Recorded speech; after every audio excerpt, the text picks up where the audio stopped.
Cherry blossoms fall in the gentle breeze, along with a voice saying, "This is your first time going to school in Korea, right?" The teacher walking ahead tells the female student following behind that the students here are pretty well behaved, so you don't need to worry too much if you feel unwell during class. Just let the teacher know, and there's also a swimming pool outside. You know, this school is famous for its sports program, right? One of the kids in my class is even getting ready to join the national team. The female student stops in front of a big tree and thinks finally. Hearing no reply from behind the teacher, turns around to remind her, "Why are you just standing there like a statue? The bell is about to ring. Hurry up." The female student replies, "Yes, teacher." Very quickly, both the teacher and student enter the classroom. The teacher speaks up, "Everyone, please settle into your seats. As I mentioned yesterday, starting today, our class will have a new member because her health wasn't good before she had to start a month later than you all, so make sure to take care of and guide her." The students down below feel a bit curious. Sick? What's wrong with her? How bad is it? The teacher tilts his head and asks, "Hajin, come up here and introduce yourself to the class." Hajin walks up with a heart rate monitor on her wrist, reading 72, thinking if this is just another round of pity-driven sympathy, then it doesn't even matter, because I'm already way too used to this feeling anyway. Since when I was a kid, my body was different from everyone else. Hajin. Jin stands in front of the chalkboard with her short hair. "I've had heart issues ever since I was born. That's why most of my childhood memories are tied to the hospital." Hajin drew pictures, got to play outside, and even drew a picture of herself, crying from painful injections. Medicine bottles and syringes were way more toys than she had, instead of going to the beach to escape the summer. I had to go for routine checkups on my birthday. Celebrating with me wasn't friends, but roommates in the hospital. When I turned 12, my mom took Hajin and left. I left Korea to go to the US for surgery. And now, 5 years after that day, I've finally returned to Korea and started going to school here. Hajin adjusts her backpack straps and softly introduces, "Her name is Jeon Hajin. Nice to meet you all." The students below give a round of applause. Very quickly, the teacher says, "Go sit in that empty desk at the back of the class." Hajin walks straight back with noisy chatter all around. When people hear my story, they usually worry about me. But actually, I'm feeling totally fine, because now I can finally meet the person I've wanted to see for so long. At that exact moment, the sound of heavy footsteps running down the corridor gets closer and closer. Right after that, with a loud bang, the back door of the classroom is suddenly thrown open. Hajin and the classmates all startle and turn their heads to look. "I finally got to see you," he panting heavily. Covered in sweat, walks up and calls out to her, "Jeon." Moment, Hajin hears him call her name. The heart rate monitor on Hajin's wrist softly beeps. Hajin's mouth drops in utter shock. The handsome guy smiles at her with brown hair matching his eyes. The sensational rookie who shattered the record at the National Youth Sports Games. Once again, the bright future of Korean sports. The young swimming star wins the gold medal. Woon Jung-won is destined to become a national representative. And he's also the one who's known Hajin since they were kids and brought her a bouquet for her birthday. Hajin thinks next, "My only friend, the first love. I've always dreamed of seeing again my first love." He suddenly pulls her into a tight hug. "I missed you so much." Come recess time, while the two guys are leaning against the back, kicking a football in class, these two chat. Jongwon asks, "When did you get back to Korea?" Hajin replies, "About a week ago." "Oh," Jongwon smiles, "you should have let me know right when you arrived. I was so surprised seeing a transfer student's name during practice this morning. I still have the phone number you gave me. Hoping you'd call me. Sorry, I thought you were busy training for competitions." Jongwon asks with concern, "Is your health feeling better now?" "Ha," Jin replies, "I'm doing better." Jongwon smiles brightly, hearing that makes me so glad. "Ha." Jin looks at his radiant smile intently. She blushes slightly. It's Yoon Jung-won. Isn't the flesh and blood Yoon Jung-won from the news standing right in front of me? Right at this moment, a voice suddenly rings out, calling loudly. Yoon Jung-won, a female student, quickly walks over toward Jung-won and asks familiarly, "Practice ended really early, huh? But who is this?" Jung-won replies, "An old childhood friend of mine. She just transferred to our school." Under Hajin's bewildered gaze, Jung-won intertwines fingers with the female student and introduces Hajin. "This is..." The female student smiles brightly. I'm Sona, Jung-won's girlfriend," the moment those words leave her mouth. Ha-jin's expression instantly changes. It's no big deal. I already knew. Yoon Jung-won had a girlfriend 2 years ago, turns out. Ha-jin had read the news about Jung-won and saw pictures of the two of them with the headline, Yoon Jung-won, youth, in full bloom, national gold medalist athlete. At that time, she was still stuck in the hospital, recovering. Ha-jin thinks I found out about everything 2 years ago. So what? Because I already mentally prepared myself. So, ha. Jin still forces a polite smile and reaches out her hand. I'm John Ha-jin. Very nice to meet you. So, enthusiastically shakes her hand. My classroom is right next door, so if you ever need anything, just come borrow it from me. Anytime. And even if you don't need anything, you can just come hang out. If you're Jung-won's friend, then you're my friend too. Watching the two of them acting so affectionate and sweet, Ha-jin thinks she seems kind. She's kind, pretty, and smart. They look so good together, even with me. Ha-jin is slightly dazed when suddenly a sound from the watch on her wrist goes off, catching everyone's attention. Jung-won wonders, what is this? Ha-jin says, oh, if my heart rate goes over 120, it beeps. Since I just had surgery, I can't overexert myself yet. While she's busy adjusting her watch, suddenly someone calls out from right above her head, hey, Ha-jin is surprised and looks up, only to hear that person ask, what kind of game are you playing? Another handsome guy is looking down and asking Ha-jin, and this right here is our male lead. A guy with black hair compared to the second male lead with brown hair. Black hair makes more sense for the male lead. And it's so funny, the male lead usually has black hair, right girls? Ha-jin thinks what's wrong with this guy. That desk isn't even his, but he just sits there like it's his own. So right after that, he angrily says, this is my seat. Ha-jin hears this and gets super flustered, getting ready to stand up. This is your seat? Oh, I'm so sorry. Whoa, watch out! Suddenly, a warning shout echoes from behind. A ball is flying at high speed right toward them. Ha-jin's eyes widen. Wait, if the ball flies at this angle. Right after that, with a thud, the ball smashes straight into Ha-jin's back. Very quickly, a panicked voice rings out. Ha-jin, are you okay? Jung-won asks with concern. Ha-jin's expression doesn't show a hint of pain. Instead, she smiles and says, haha. Yeah, I'm totally fine. It didn't hit us that hard anyway. Over there, the two guys playing soccer realize their mistake. Oh, please excuse us. But right at this moment, Ha-jin thinks to herself, it's better to take the hit for Jung-won instead. Oh man, you're such a simp for the male lead, aren't you? Meanwhile, the male lead speaks up. Transfer student, are you sure you're not hurt? Ha-jin replies, yeah, I'm fine, haha. But he doesn't seem to believe it much. Instead, he smirks with a mocking smile. Suddenly, someone calls out loudly, Baek-yura, the homeroom teacher is calling you to the staff room. The other male student turns around and leaves, while shooting Ha-jin a mysterious smile. While Jung-won and Sona are worried that their friend might have been startled and had a heart attack, Ha-jin secretly cries and wonders that guy was definitely mocking me just now, right? Always late, dressed in a messy way, and that bandaged arm too.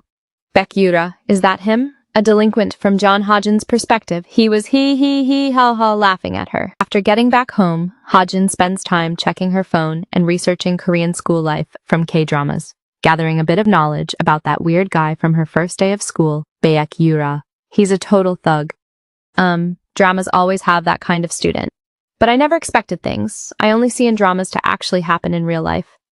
In the drama, the blonde thug guy is smoking and telling someone, go buy me a melon pan, see? The new transfer student's eyes light up as she replies, yes, sir! She wonders to herself, can the stuff I see in dramas actually happen in real life? Jin researching school. Life through dramas with big sparkling eyes sparkle. Jin turns around and suddenly realizes, oh right, I shouldn't pay attention to stuff like this. From now on, I should just avoid him right at that moment. A line from the drama echoes out, I love you. Ha-jin's eyes widen as she stares at the screen. At this moment, the male lead in the drama is confessing his feelings. My heart beats like crazy, like it's been electrocuted every time I look at you. If this isn't love, then what even is love? Right after that, the screen suddenly goes black. Ha-jin taps it a few times with a hint of disappointment. It's over? Ha-jin curiously wonders, I wonder what it feels like to have your heart race like that. People say that when they're in love, they're super happy. But all I know is the feeling of my heart aching like I'm about to die. Well, it's not like I've ever really hoped for something like that anyway. No way. I'm dating Yoon Jung-won, or that he could ever like me back. I don't want impossible things like that. She pulls the blanket up over her face and makes muffled whimpering noises. Just getting to see him again is already more than enough for me. Really? Ha! Jin wakes up from her dream as someone suddenly asks her this question. She just sits up and immediately finds herself face to face with Jongwon. Hajin's face quickly turns red. She hears Jongwon ask, "Do you really like me, Hajin?" Hajin hesitates, well actually, but before she could even reply, loud rumbling thunder continuously strikes the tree right behind Jongwon. And in a flash, the tree crashes down toward him. Seeing this, Hajin is utterly terrified and Jongwon, watch out! The heart rate monitor goes wild, hitting that 132 mark right there. Right after that, a piercing scream echoes out. Dad, who was cooking in the kitchen, frantically dashes into his daughter's room. Oh my god, what is happening to our daughter? Is she sick? Our Hajin! But upon seeing the state of his daughter, he is left somewhat stunned. Why is her hair like that? Holy crap, she was dreaming so hard her hair is standing straight up like Goku. Probably got electrocuted in her dream and static charged in real life. She looks at the watch on her wrist, wondering what kind of weird dream was that. Anyway. After that, Hajin heads to school and thinks, even when thinking about it now, I still feel like it's so ridiculous. Right when I woke up, my heart rate spiked and my hair was all messed up. That dream was also super terrifying, a tree getting struck by lightning and Yoon Jung-won while she's still reminiscing. Someone suddenly calls out from behind her, Hajin! Hajin turns her head. Suddenly, one of her cheeks touches Jongwon's finger. Seeing her dazed expression, he smiles. Then Jongwon smiles even more playfully. This trick still works, huh? When you were little, you used to fall for it every single time, while Hajin's face instantly flushes a bright red, Her hands and feet go wild as she accidentally bumps into the vending machine right beside them. Who would have thought that right after? Sparks of electricity start zapping around. Jin is in absolute shock, seeing a bunch of cans come crashing down all at once amidst the total panic of both Hajin and Jongwon. And then Jongwon smiles and asks what on earth is going on here. Later in class, a female student is holding a light stick showing off to her best friend. As they gossip, do you really like that idol that much? Haha, actually I think Yoon Jung-won in our class is even more handsome, you know. Guys in our class don't just have good looks, do they? Not far away, Hajin is putting her things away in her desk cubby, overhearing the two female students' conversation and thinking to herself. So Jongwon is genuinely super in other people's eyes, and for some reason, I feel a bit relieved. And besides, when it comes to guys who already have a girlfriend, you shouldn't mess with them. The other female student is walking while talking and carelessly bumps into Hajin, causing the light stick to drop. The female student quickly says, "Oh, I'm sorry." "Oh no, it dropped." Jin quickly picks the item up. "You dropped this." The female student says thanks and reaches out to take it. But right after, the light stick suddenly sparks with electricity again, freaking everyone out as the two female students are left clueless. This thing doesn't even have batteries in it, right? How come it just turned on? Who knows? Maybe there was still some charge left in it. Over on this side, Hajin is completely dumbfounded. The first class begins, and the teacher up on the podium repeatedly reminds them, Hey, stop dozing off and focus, you guys! Meanwhile, down below, Hajin is feeling super troubled today, for some reason. Or is it just a pure coincidence, or maybe just a fluke? Right at that moment, Jongwon sitting in front suddenly turns back. And Hajin quickly catches his gaze, noticing that the guy behind her, Hajin, is fast asleep. Jongwon covers his mouth and softly whispers, "What's up?" Hajin's eyes widen as Jongwon asks with a radiant smile, "Bored?" Of course, Hajin can't resist his smile, and her face rapidly heats up. Right after that, sparks of electricity fly wildly all over the classroom, dead on hitting the male student who's playing on his phone at the back of the row. You know, that classic trick of hiding your game behind a textbook feels way too familiar, lol. "It hurts so bad," the male student screams out loud. Right after that, the game interface pops up with two words, "Game over." Hajin is beyond shocked. Not again, seriously? She sinks further and further down onto her desk, comforting herself. It's probably just a coincidence. Hajin's behavior is way too weird, making the person sitting next to her unable to ignore it. Yura looks at her and then lets out a sigh. After class ends, the teacher drags that phone-playing male student out to lecture him. Big time. Not only Were you secretly playing games during class, but now you're screaming too? Teacher. But for real, at that exact moment, I felt like electricity ran right through my body. Ouch, ouch, ouch! Hearing him say that, Jin reaches a conclusion with zero doubts left. Every single time, my heart rate warning alarm goes off. Some ridiculous thing happens. It feels like a current of electricity running through my body. It's way too weird to just brush it off as a coincidence. As Jin walks forward, she spots Jungwon standing by the classroom door next to someone calling out, "Sonam!"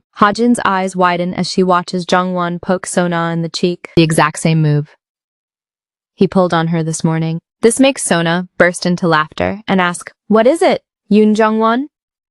Jungwon smiles, asks, "Where are you heading?" Over on this side, Jin's hand has instinctively clenched tight. So I'm not the only target of his teasing, right? Of course not. I'm just a friend while he and Sona are in a relationship. It's so embarrassing that I'm harboring feelings a mere friend shouldn't have. I hate myself for having such intense emotions. While Jin is bowing her head in self-blame, a voice suddenly speaks right by her ear. "Hey, transfer student, you." Yura lowers his head right next to Jin's ear and states clearly, "Totally have the hots for Yoon Jungwon, don't you?" Hearing those words, Jin turns her head to look at him in utter shock. But very quickly, her face darkens as she stammers, "What did you just say?" At the exact same time, her heart rate monitor starts going off again. Yura bluntly repeats himself. You like Yoon Jungwon, right?" Right as the words leave his mouth, sparks of electricity suddenly fly everywhere down the hallway, accompanied by a few screams.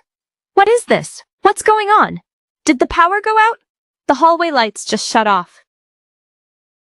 Jungwon dashes away like a gust of wind, while Jin is totally panicked. What the hell is happening? Right at that moment, Jungwon appears, grabbing Jin's shoulders and asking with concern, "Jin, are you okay? Did that scare you?"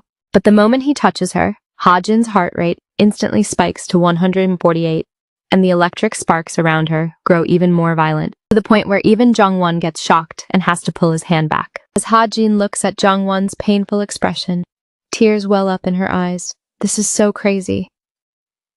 If this keeps going, it really could be. Her train of thought is suddenly cut off as a hand abruptly covers Jin's eyes. Above her head is Yura's raspy voice. "Hey, calm down a bit." Jin's attention is pulled away as she gasps in shock. Jin takes a step forward, pulling away from Yura's hand. "What do you mean by that?" Yura smirks. "You've noticed it too, right?" He leans close to her ear and lowers his voice. "All of this. It's happening because you have the hots for Yoon Jungwon." Very quickly, the dark clouds clear away. Jin's heart rate returns to normal, while Yura, after dropping those words, watches Jin frantically dash away. Yura glances out the window, crossing his arms with his cast-bound arm as he mutters, "Oh, the weather is so nice today." At the exact same time, Jin runs straight to the restroom. She stands in front of the sink, still unable to accept this. It's so ridiculous. Is this happening just because I like Yoon Jungwon? How is that even possible? Right at that moment, a few female students walk in and chat. "What's up with today? Even the power went out. How super unexpected." Maybe it's just a blackout caused by lightning? No way, this is super sus. Your light stick turned on by itself, remember? Could this be an omen sent down from the heavens? Should I tell my dad to buy a lottery ticket? Pausing for a second, one of the female students suddenly remembers, "Hey, could it be?" Jin, standing nearby, perks her ears up to listen. The female student continues, "Maybe it's because of the cursed tree or something else." Hearing this, Jin's jaw drops in utter shock. "A curse?" The other female student replies, "What on earth are you talking about? Do you seriously believe those cheesy old rumors?" Ha ha ha. Jin can't hold it in anymore and speaks up. "Hey girls, yeah." Coincidentally, the two female students turn around, and upon seeing Jin's gloomy face, they're startled. "Oh, who's that? Isn't that the new transfer student?" Jin suddenly and forcefully asks, "Can you tell me more about the story behind that tree?" Hearing that, one of the two female students shares what she knows. There's a giant tree next to the gym in the annex building. It's called Eon Regi because two trees are twisted together like a single entity. It used to be famous for blessing anyone who confessed their love with a beautiful romance. But at some point, instead of making love come true, weird things started happening. I heard from a graduated senior that once, someone confessed there, on a rainy day, and got struck by lightning. Another time, a power line snapped and someone got seriously hurt. After that, a rumor spread that if the tree finds out about your unrequited love, you'll be cursed. The female student laughs a little creepily while telling the story, freaking Hajin out so bad she shivers. A curse? Could I really have been cursed? Haha, that's just a rumor. Teachers made up so we wouldn't date. Haha, look how scared she looks. Haha. Hajin remembers walking past Eon Riji yesterday, thinking about Yoon Jung-won and even confessing in her dream. Does that mean the tree found out about the person she likes? Hajin, deep in thought for a long time, finally makes up her mind and strides out of the restroom. It's so ridiculous getting cursed by a tree. No way something like that could ever happen in real life. But as soon as she thinks of that, Hajin's eyes widen again. She spots two teachers up ahead, trying to fix a light while grumbling. Why on earth are all the lights flickering like crazy? Hearing that, she completely loses any mood to study and decides to head to the nurse's office. Collapsing onto a bed, crying softly to herself, "Boo-hoo! I don't actually believe in the cursed tree story, but it's true that every single time my heart rate warning alarm goes off, something weird happens. Is all this chaos happening because of me? So how on earth am I supposed to stop it?" Jin tosses and turns, looking at the watch on her wrist and pondering. The alarm goes off when her heart rate hits 120 beats per minute. The more nervous she gets, the worse things become. Hajin remembers something and hops online to look up breathing techniques. Then she seriously studies them. Inhale for 4 seconds, hold your breath for 7 seconds, then exhale for 8 seconds. Hajin sits straight up and mutters, "Maybe I need to take some meds to lower my heart rate." Right at that moment, a voice suddenly rings out. "Take meds? Is it really that bad you need meds?" Jungwon asks, panting slightly. Jin is super startled to see him show up here. "What the heck? Isn't this class time?" Jungwon smiles and explains, "I sneaked out under the excuse of going to practice. I heard you were sick, so I came to check on you. Are you okay speaking?" Jungwon walks over toward her, making Hajin a bit awkward as she waves her hands. Well, at this point, Jungwon is already right in front of Hajin, saying, "Hold out your hands for me." Jin is a bit confused, but still holds out both hands. Right after, Jungwon places a piece of candy in her palm and says gently, "Whenever you were sick back then, you always demanded sweets. I was super worried about you, so don't get sick, okay?" Hajin stares intently at the candy, deeply touched as she lets out an ah sound. Then very quickly she remembers, her face turning pale. "Oh no, I can't let my heart rate go up again." Jin tries to stay calm, using the breathing method she just learned. Inhale for 4 seconds, hold for 7 seconds, inhale again for 4 seconds. Seeing Jin suddenly stop talking, Jungwon leans in closer and reaches out to touch her hand. Right after, Jin gets nervous and drops the candy. Then Jungwon asks with concern, "Jin, are you really okay? Or should I take you to a nearby hospital?" Jin panics and backs away. No, it's not like that. It's just my head hurts." Jungwon asks again, "Did you check your temperature?" Jin replies, "The nurse isn't here yet, so I haven't." Suddenly, Jungwon reaches out to touch Hajin's forehead, leaning in close to check. "I don't think you have a fever at such a close distance." Their eyes meet as Jungwon asks, "Or could you have a fever?" Hajin's mind suddenly goes blank. Flashes of Jungwon poking Sona's cheek come back, and the memory of the two of them laughing and having fun together quickly passes by. Right after that, Hajin swats Jungwon's hand away from her. Too embarrassed to look at him, she says, "I'm not a sickly 7-year-old kid anymore. You don't need to keep taking care of me like this." Jungwon is a bit surprised. "Oh," but very quickly, he offers an awkward smile. "Right, we're not kids anymore. I guess I overreacted a bit. Sorry for bothering you." Jungwon stands up to leave, waving goodbye.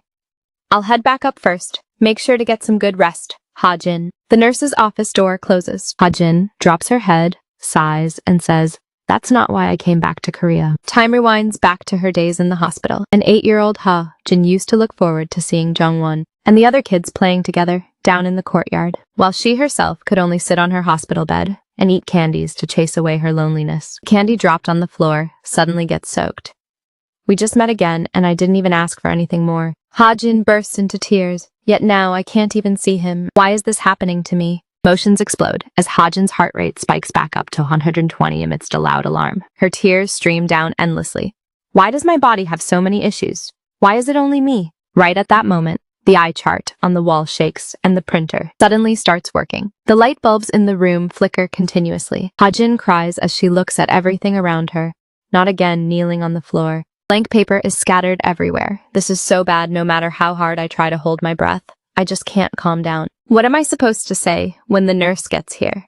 Should I tell her it's not my fault? While Hajin is in utter despair, the door opens once again. Yura casually walks in, looks at the chaotic scene around him, and asks what on earth is all this? Hajin turns her head in shock, and right then, Yura steps forward. He grabs her arm. Like I told you, just calm down a bit. The moment Yura touches her, Hajin's heart rate drops back below 120. Hajin's lips tremble.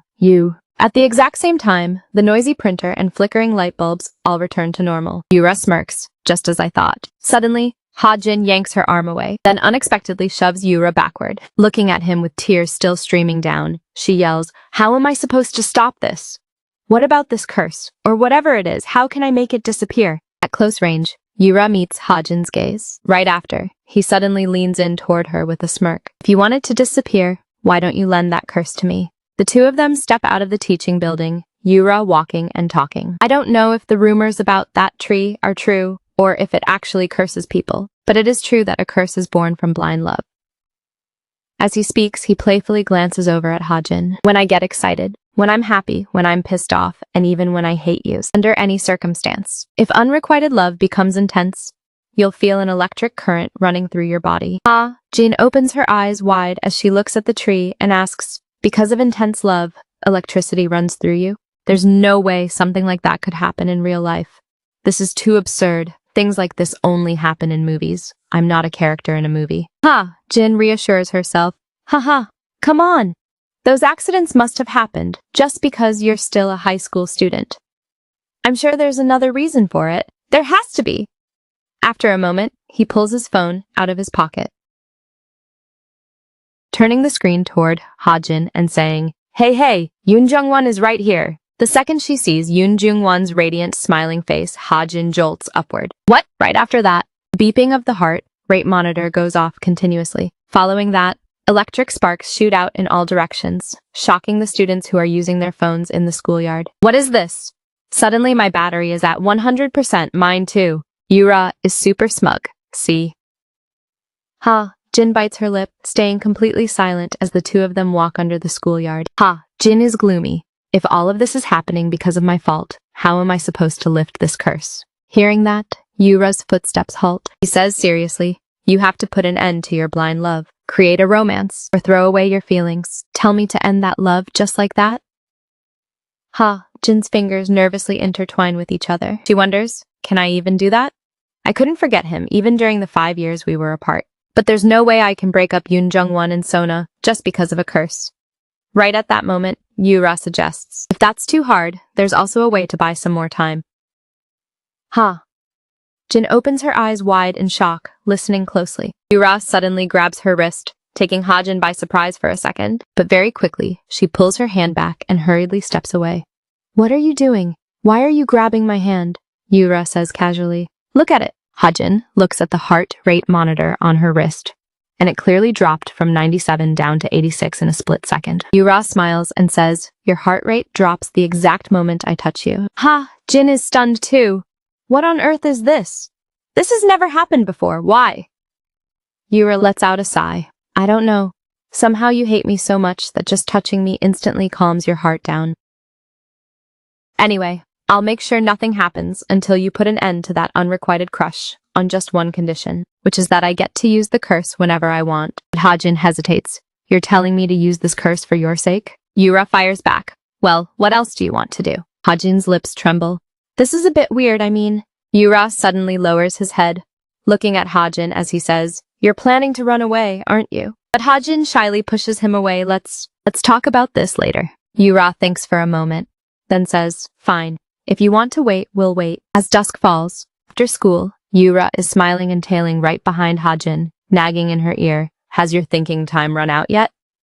A chill runs down Hajin's spine as she hurries her pace. Vehemently refusing, "No," Yura asks. "Well, until when then?" Hajin replies, "No, I don't know." Yura suddenly asks, "Do you really not trust me even that much? Come on." "Well, then there's only one way left." Ha! Jin covers her ears tightly, refusing to listen. La la la, I can't hear anything at all. Right at that moment, someone calls out, Ha Jin! Someone inside a car waves at her cheerfully and says, Get in quickly, kiddo! Ha Jin is surprised and calls out, Dad! She feels so overjoyed she could cry for being saved. I'm alive! Right as Ha Jin gets into the car, Dad Jian smiles and asks, Who was that, your boyfriend? Ha Jin is displeased. Dad, is that seriously the only thing you can think about? After getting in the car and calming down, Ha Jin's mind clears up. I know, I have no other choice besides Baek Yura, but I can't even hold his hand. Because I've seen way too many female students suffer from getting involved with a bully like that.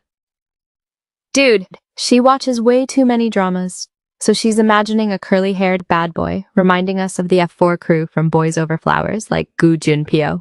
He rings a bell and says, Starting today, Geum Jondi is officially boycotted. Then another guy props his chin up and says, New student? Eat up a lot. I already told him to drop this whole thing back. Is Yura actually trustworthy or not? Who knows if he's trustworthy, but he's handsome.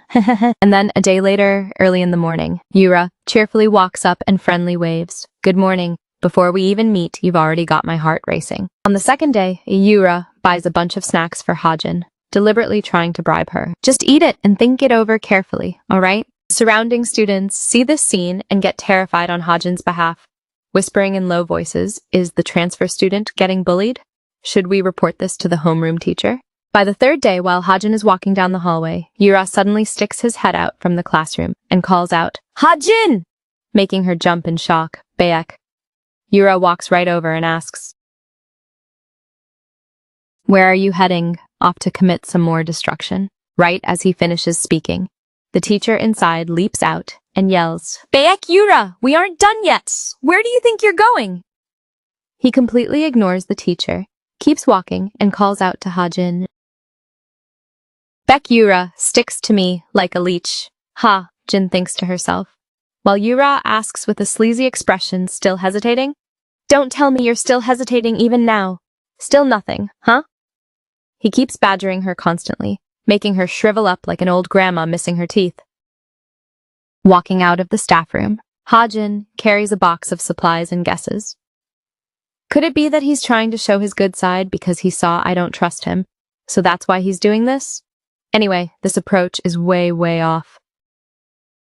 Right as she thinks of Yura, out of nowhere, he appears. Hand it here. I'll carry it for you. Ha! Jin is totally unwilling, glaring at Yura like an extremely angry cat wanting to hiss and growl at the guy. It's fine, but the box gets snatched away by him anyway. Leaving Hajin slightly startled, she hears Yura ahead say chores like this are still a piece of cake for me. Come here fast. Maybe this is a pretty sweet deal?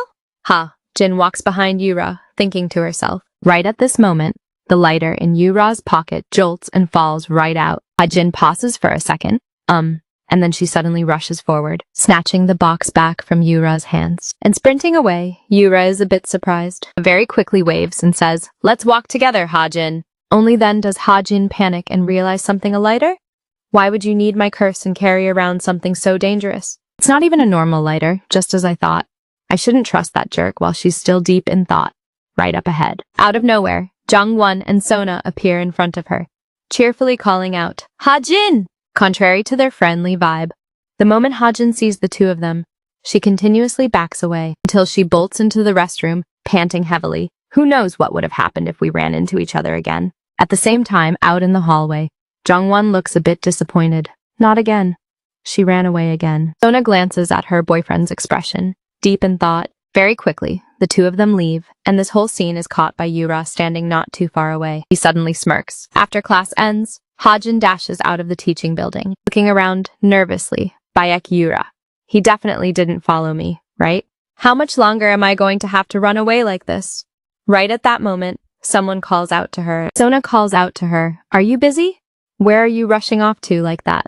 Ha! Jeannie's startled for a second. Oh no, I'm not busy at all. So, Na continues, perfect timing. I actually wanted to ask you something. Hajin, why do you keep dodging Yoon Jung-won? Hearing that question, Hajin's jaw drops straight down like, seriously? But before she can even reply, Sona asks again, or is it because of me? Ha-jin gets flustered and wants to explain. Oh, it's not because of you, Sona, she thinks to herself. How am I supposed to explain this? I can't possibly tell her about the curse. Everyone knows she's super terrible at lying.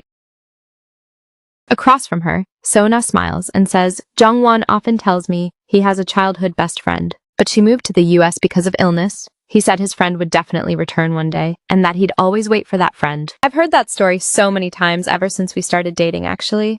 I kind of feel like you're an old friend of mine too. Isn't that a bit funny? Anyway, what I mean is... Saying this, Sona suddenly grabs Ha-jin's hand. You don't have to carry it all alone, Ha-jin, because I know both of you are really good people. Seeing Sona smile so sincerely at her. Ha-jin is left speechless for a moment. A friend? I should probably say thank you, but the words just won't come out of my mouth. But how am I supposed to say thank you? I've never thought of Yoon Jung-won as just a friend. The moment that thought flashes through her head, Ha-jin coldly turns her back and walks away. I'm sorry for bothering you. But right after that, she can't hold back her tears. Even amidst all this chaos, she still feels her heart flutter, knowing Yoon Jung-won is still waiting for her. Seeing Ha-jin walk away, Sona asks with concern, Did I upset you for no reason? If so, I'm really sorry. Ha-jin turns around to explain, No, it's not you. You didn't do anything wrong. Right as she finishes speaking, her heart rate monitor goes off. Ha-jin's eyes widen as she bites her lip. No, if the curse shows up here. Sona notices and asks her, Ha-jin, are you all right? Your heart rate alarm is going off. Right after that, the electronic LED billboard that was working normally suddenly gets struck by a bolt of electricity. Ha-jin looks up in absolute terror. Then suddenly, Ha-jin pulls Sona's hand over toward her side. A second later, the LED screen comes crashing down with a loud bang as debris scatters everywhere. After escaping danger, a deeply terrified Sona turns around and asks Ha-jin, What was that? Why did it suddenly fall down? Looking at the ruins in front of her, Ha-jin feels guilty. Sona almost got hurt because my heart fluttered for Yoon Jung-won again. Is it because I like Yoon Jung-won? No way, this feeling is terrifying. I need to put a stop to this curse as fast as possible. But what am I supposed to do? My heart rate just won't stay normal. Ha-jin's tears stream down more and more, along with the panic growing deep inside her chest. At the exact same time, the sky suddenly fills with dark clouds, and it starts pouring rain heavily. Sona looks up at the rainy sky, then hurriedly says, Ha-jin, watch out, the weather is getting super weird, let's head inside quickly. But Ha-jin is still completely panicked.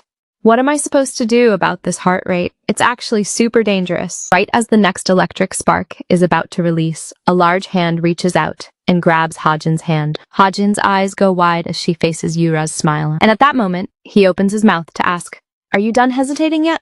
The next day, in downtown, Ha-jin sits inside a cafe, seriously thinking over what Yura said. I'll help you make sure nothing goes wrong until you resolve your unrequited crush, but in return, you have to help me with one thing. Using that curse whenever I want. Ha-jin lets out a sigh, taking a sip of her drink. Asking him for help is genuinely because I'm scared of hurting other people. But I still can't completely trust Baek Yura right at that moment. The chair across from her is pulled out. The person speaks up. Why'd you suddenly call me out here on the weekend? Aren't we gonna see each other at school tomorrow anyway? Did you really miss me that much? Yura looks at Ha-jin with an amused gaze, making her a bit shy. But right after, she gets pissed off. Cut it out with the nonsense. Yura chuckles. Ha-jin suddenly slams her hand hard onto the paper on the table. Here! Yura picks it up to look. Surprised. A contract? He seriously reads through it first. Baek Yura must hold John Ha-jin's hand everywhere, at all times, to help her stabilize her heart rate. Second, Baek Yura must be truthful about the time and place whenever he needs to use John Ha-jin's curse to ensure no one gets hurt. Third, Baek Yura will actively cooperate with John Ha-jin until the curse is lifted, and he has to keep her feelings a complete secret. Hearing this, Ha-jin's face turns slightly red. Ahem, ahem, while Yura bursts into laughter, shaking all over. You called me out here for this? Oh man, you're so funny. Ha ha, ha! Jin raises her voice. Stop laughing and sign it. Yura points to a clause on the paper, asking, Hold hands everywhere at all times? How am I supposed to hold hands exactly? Ha-jin replies, How do you mean? Normally, of course. Yura slams his hand down on the table, but he just points at Ha-jin. What does normally even mean? If we're gonna sign a contract, it's gotta be specific, right? Saying that, he reaches his hand out, gently taking hold of Ha-jin's fingers. Do you want to hold hands like this or like this? Yura's fingers suddenly interlock with Hajin's fingers, tightly and snugly. Ha! Jin instantly loses her temper. No, not like that kind. When she gets mad, she looks exactly like a jumping raccoon, making Yura laugh even harder. Ha ha ha.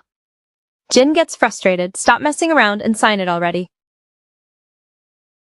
Yura cooperates. Fine, whatever you say. While waiting for Yura, Hajin's gaze is unfocused. She suddenly speaks up. I have one more question. How do you know about this curse? Ha. Jin looks at Yura and asks. Hearing that, Yura pauses for a second, his expression sinking slightly, then suddenly pushes himself up, lets out a sigh, and says, answering that question isn't in the contract, right? Hajin looks at his expression and suddenly realizes the atmosphere is a bit... At that moment, Yura says, all right, that's it. I'm really looking forward to working with you, John Hajin. Yura smiles and holds out his hand toward her. The next day on the way to school, right before entering the school gates, Hajin looks at the watch on her wrist. So I finally asked Baek Yura for help, but right at that moment, a familiar voice rings out. Good morning! Hajin turns her head and sees the male student still half asleep, wondering to herself if he'll actually help her out. When Yura finally walks over, Hajin gets mad. What took you so long? We're about to be late, Yura fires back. Seriously? I woke up an hour earlier than usual today, so as an apology, you should sleep in tomorrow, just like me. Right as he finishes speaking, Hajin grabs Yura's hand and drags him along. Stop talking, nonsense, and walk faster. Surrounding students on the way see this scene and get totally spooked. Isn't that big Yura? Who on earth is walking next to him? Not long after, Jin rolls her eyes and looks around. He's actually holding my hand, just like he promised. Except both of us are turning our faces away, looking at the peers around them staring in curiosity, just like when they were outside the classroom and anywhere else on school grounds. Hajin even starts wondering, is this really necessary? Why are those people whispering like that? Feeling way too unnatural, Hajin abruptly turns her head and tells Yura, you don't need to follow me anymore. Yura asks in confusion, why not? Hajin replies, how are you supposed to follow me into the girls' restroom? Hearing that, Yura finally lets go of her hand with an oh. Hajin walks forward, not forgetting to instruct. Wait right here, Yura obediently says. Got it. Students witnessing this scene can't help but whisper back and forth.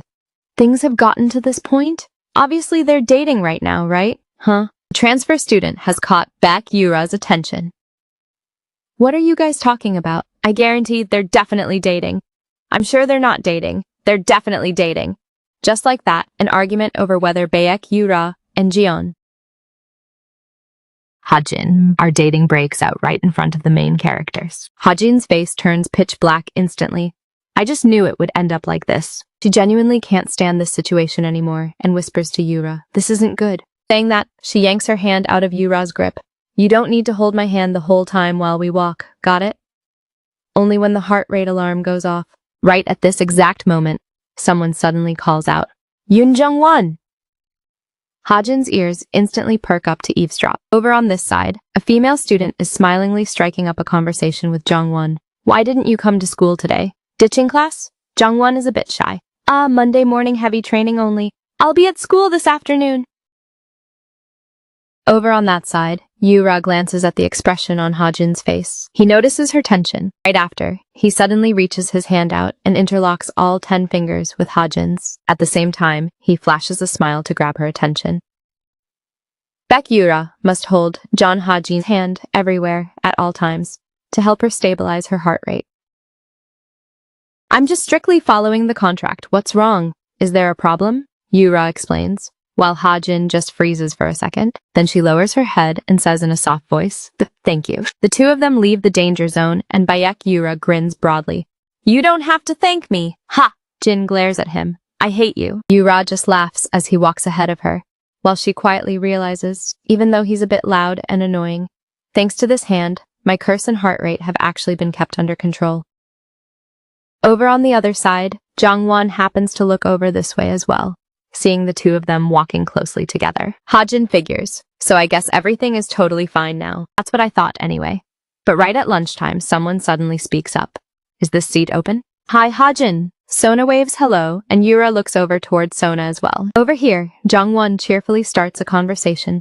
You got here so early. Ha! Jin is slightly startled and instantly doesn't dare to look around randomly. For some reason, the atmosphere at the lunch table turns super weird and Ha-jin's whole body stiffens. Why? Why did it turn out like this? It's lunchtime, so the cafeteria is pretty bustling. Sitting at the table, while Yura looks puzzled, Ha-jin thinks to herself, ever since I started hanging out with Yura, I've noticed one thing. No matter where we sit, the surrounding spots are always completely empty. It seems like people have been keeping their distance from Yura for a long time now.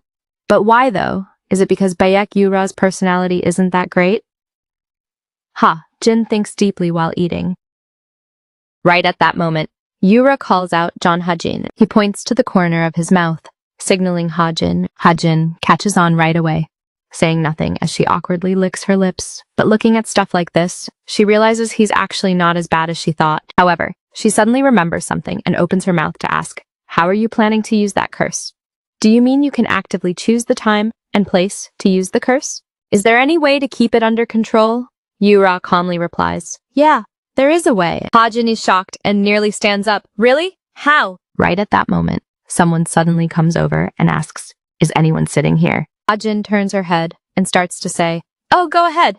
Wait, Ha-jin gets startled. Right after that, Sona waves hello to Ha-jin. The story actually went down like this. A day prior, Sona and Ha-jin ran into each other. The moment she sees her, she waves. Ha-jin! Ha-jin also speaks up. Sona, I want to apologize for the other day. You must have been so confused when I suddenly vanished, right?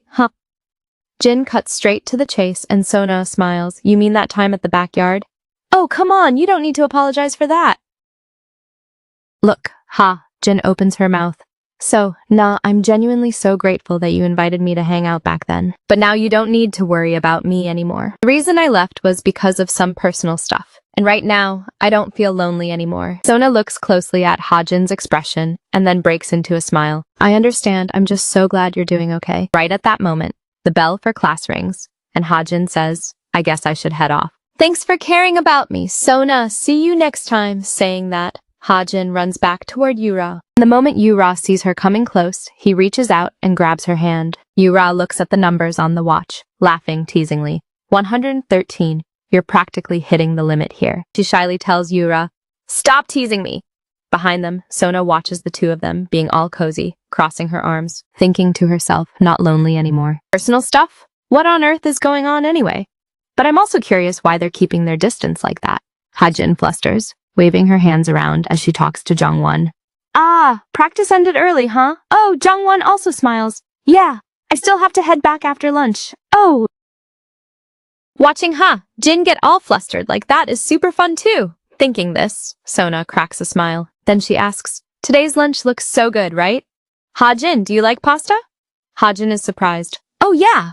Finishing her sentence, her hand trembles as she picks up a strand of pasta and shoves it into her mouth. Her mind is spinning in circles. Oh no, what am I supposed to do? I gotta stay calm. Calm down. Her heart rate is fine right now, but Bayek Yura is sitting right in front of her.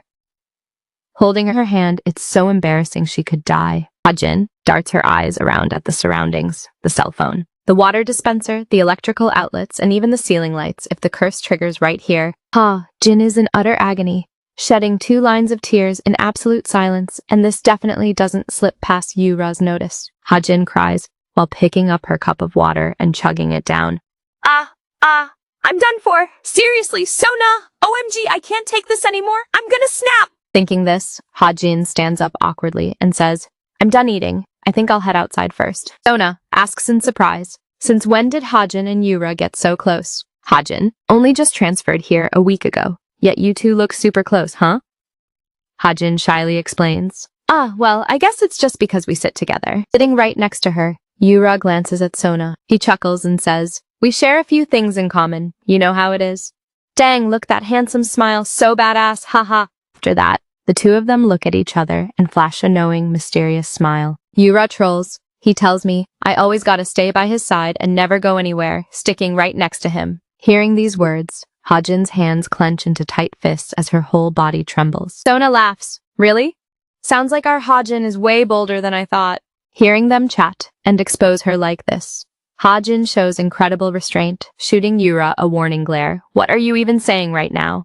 You're making them misunderstand. Yura has that like I care look as he smirks and replies, So what? I ain't lying, am I? She abruptly glances at Jongwon, wondering, do they actually misunderstand? Probably not, though. Hajin lets out a sigh of relief. So why am I even stressing over this? Yoon Jongwon probably doesn't even care about whatever's going on between me and Baek Yura. The moment she thinks of this, the guy sitting next to her opens his mouth. That's a relief, Hajin. Finding someone who clicks with you is super rare, but if anything dangerous happens, you gotta let me know, okay? Ha! Jin turns her head to look at him in shock, letting out a huh?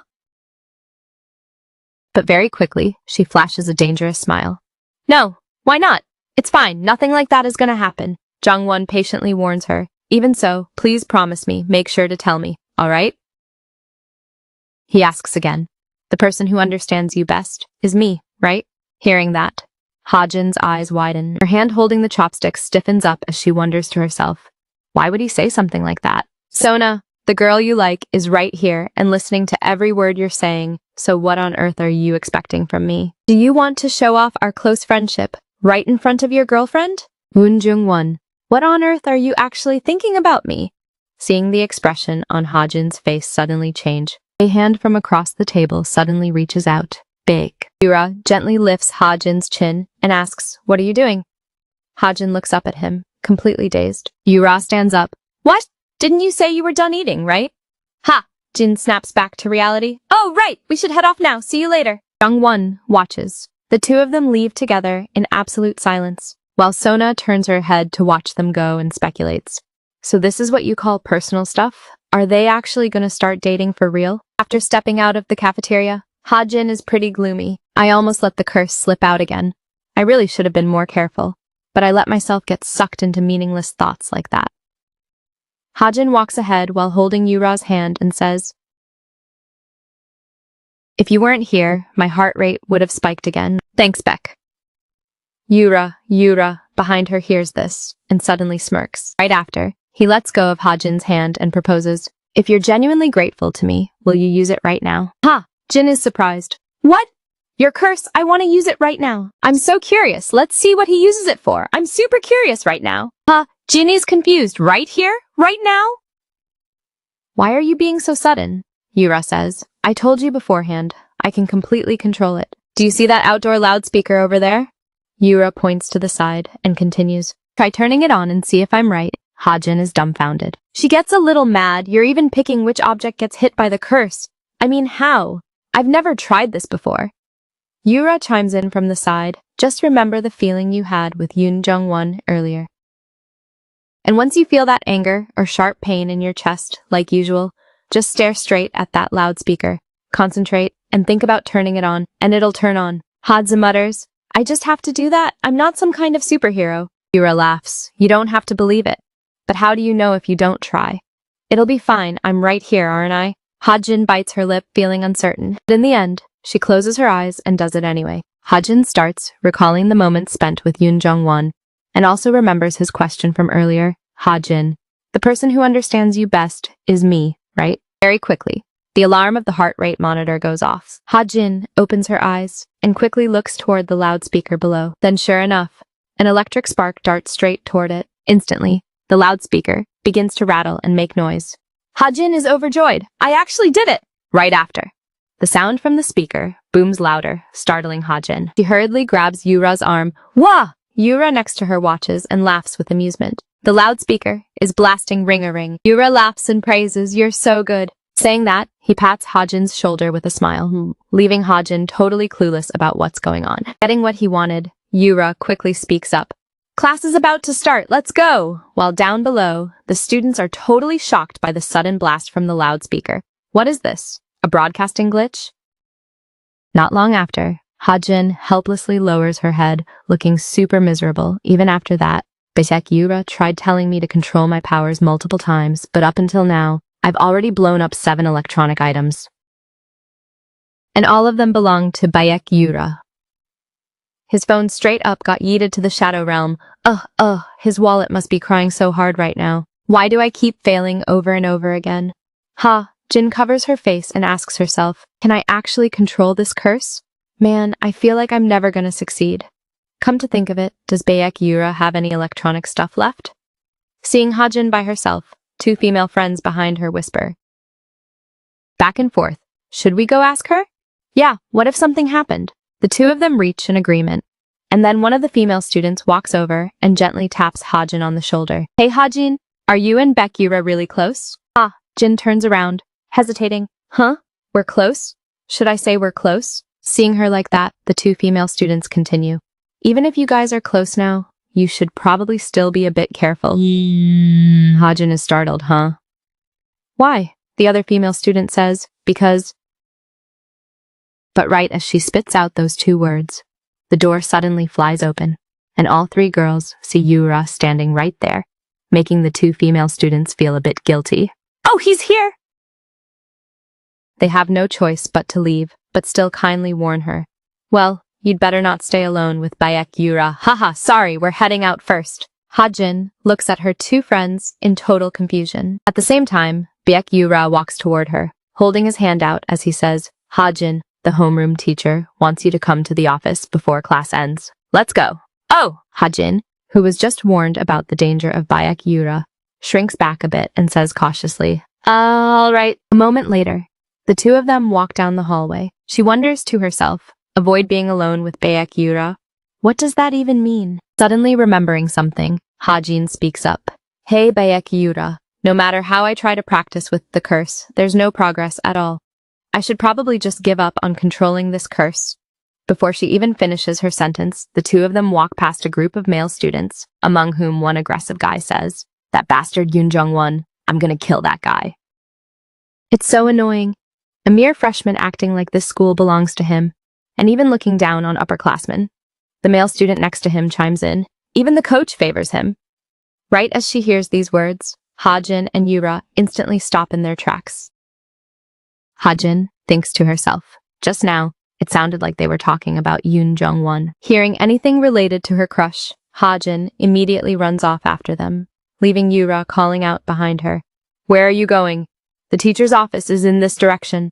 Hajin doesn't answer, while Yura's expression seems to darken a bit. Down the hallway, the two male students are still talking. Seriously, if you don't block me next time, I'm actually gonna beat him up. I'm not putting up with him anymore. Haha. Jungmin, you always love picking fights. What are you gonna do this time? What do you mean by that? We're talking about that jerk Yoon Jung-won. Obviously, I've got to teach him a real lesson. While talking, one of the male students suddenly darts his eyes over toward this direction. Hajin gets slightly startled, but the very next second, she vanishes down the hallway. What are you doing? The male student replies. I think I just saw something. Huh? Jungmin, do you see anyone? Whatever, forget it. And with that, they walk away at the exact same time, not far away, inside a room. A hand tightly grips Hajin's wrist. Yura signals Hajin to stay quiet. Because outside, the back and forth voices of those two male students are still echoing. Haha, look at your face turning pale.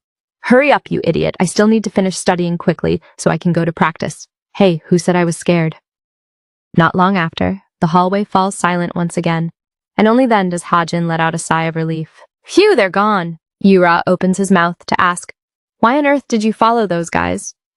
Jin honestly replies, I just wanted to find out who they were so I could warn Yoon Jung-won to be careful. Saying that, she stands up with a smile, but thank goodness I managed to catch his name. It's Jongmin. Gotta remember that. I know his name now. Now let's head to the office. But the moment Hajin reaches her hand out to push the door, it doesn't budge at all, panicking her so much that she bangs on it repeatedly, leaving Yura totally confused. What are you doing? Let's go!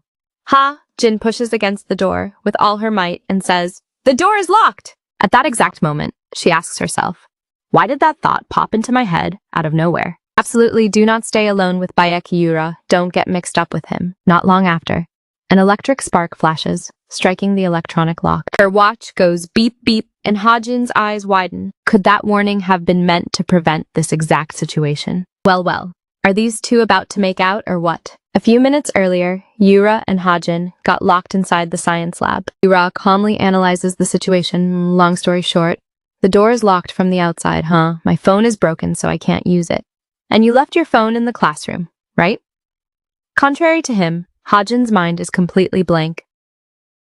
So, her response turns out way more awkward. If that's the case, we probably just have to wait for someone to come.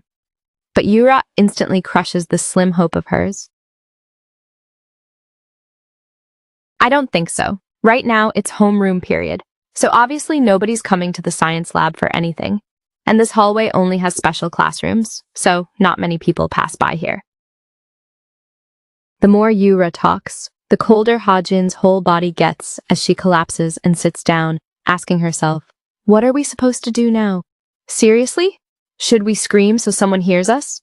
Yura stands to the side, takes out his phone to check once more, and suddenly asks, can you use your smartwatch to call someone? But Jin wants to cry, no! We're pretty far away from my phone, so...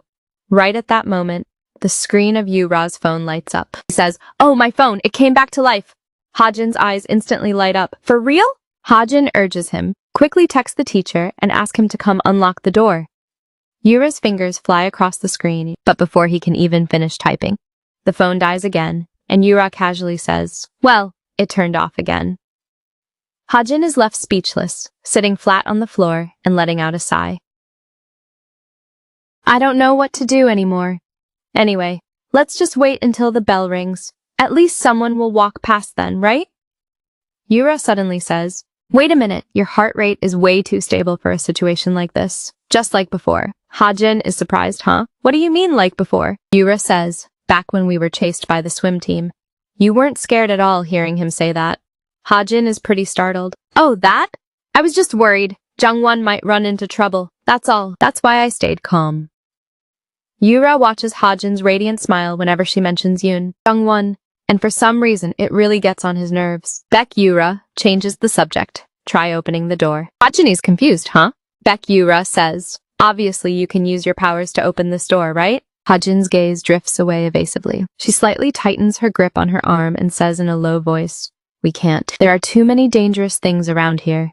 So if I use the curse right now, will we end up in any danger? You said I could control that power. But I can't. I just ruin everything. Hearing her say that, for some reason, Yura suddenly breaks into a gentle smile and then encourages her. Well then, just break it.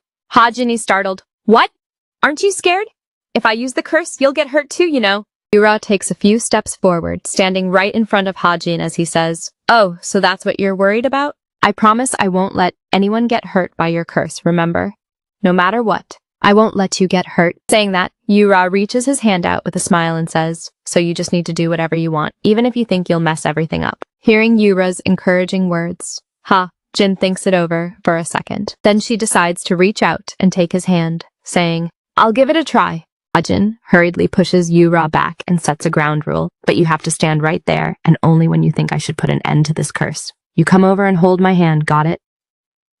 Yura smiles and replies, haha, got it. Very quickly, Hajin touches the electronic lock, chanting to herself, I'm not scared! I'm not scared! Jin closes her eyes, focusing as she recalls memories from way back in the past. Deep underwater, little Jin is slowly sinking down. I can't breathe. She struggles. Am I really gonna die like this? I'm so scared, Mom! Dad! Right at that moment, a young boy skillfully dives down in one breath and swims straight toward her. Very quickly, on the white sandy beach, mixed with the crashing sounds of the ocean waves, anxious calls ring out. Hajin! Hajin! Everyone around is super worried. What should we do now? The poor kid must have fallen into the sea. But right after that, they gasp. She opened her eyes. Thank goodness. We need to find her family right away. Hajin weakly opens her eyes, though her mind is a bit foggy. She hears someone calling her. Hajin, are you okay? The boy's face gradually comes into focus, and Hajin looks at him as he smiles and says, thank God. It might sound kind of dumb, but ever since the day I saw that smiling face of Yoon Jung-won, not a single minute has passed without me loving him. Thinking about this, the beeping of the heart rate monitor goes off fiercely. Powerful electric sparks strike the electronic lock, and Hajin looks at the door. She can barely believe it either, because it actually unlocked. Yura standing behind her is just as shocked. Hajin happily looks at him. It really opened. But right after, a crackling sound echoes out, along with black smoke suddenly billowing up. Hajin's eyes widen in terror, and before she can even react, Yura rushes forward, wraps his arms around her, and pulls her back with a loud bang. The science lab rapidly fills with black smoke, and Hajin panics a bit, asking herself, Baek Yura, are you okay? Are you hurt anywhere? But right now, there's something else bothering her way more than that. Hajin's eyes widen. I was just about to ask him those things, but needless to say, the situation right now is way too embarrassing, as their lips somehow ended up pressed tightly together. staring at each other with wide eyes. Ha! Jin is the first one to snap back to reality, and she flusteredly pushes Yura away. I'm sorry, I'm so sorry! Ha-jin keeps apologizing, but the guy in front of her doesn't seem to hear a single word, because right now he's still floating on cloud 9 from that unexpected first kiss, with his face blushing bright red over losing his first kiss. Right at that moment, a pair of footsteps walks in, followed by a gasp. That person asks, while the two of you are in such a cringy, soul-crushing pose, what on earth are you doing? Winding a bit back to when Yura is still dazed like a sleepwalker, Ha-jin asks, Are you okay? Yura just stares straight at her, saying nothing, which only makes Ha-jin more confused as she calls his name. Yura. She asks herself, what is even happening? Was the blast really that strong? Right at this moment, someone suddenly walks in. Whoa, what are you guys doing? Both Yura and Ha-jin are startled as they look toward the door. But Yura reacts fast, quickly stepping aside to shield Ha-jin behind him. Oh, how thoughtful, how chivalrous, how handsome. He's number one for sure. Ha! Jin is a bit surprised by this action. Is he purposely shielding me? Yura asks, who's there? Oh, you're a bit late. After seeing who it is, Yura relaxes a lot, quickly standing up and stepping away from Ha-jin, and the male student says, I got here as fast as I possibly could. Ha-jin looks at the person in front of her, seeing the male student flash a friendly smile as he waves and says, Hello. After stepping out of the science lab, the male student teasingly looks at Yura and says, Because of this mess, I had to ditch class. What a pain. Yura fires back, if you had just replied to my text. I would have gotten here right away. I thought you didn't even get the message. Ha-jin watches the back and forth between the two of them and makes a guess. So you guys are friends? Both Yura and the male student simultaneously turn their heads to look at Ha-jin, disliking each other and practically answering in unison. No way. Yura indifferently introduces him as Kim Hyun-seo from class 2, not friends or anything, just acquaintances. In contrast, Hyun-seo cheerfully says, My whole family has been helping this guy ever since he was super tiny. Jin is confused, not friends, yet you guys help each other out. But she still plays along and replies, I see!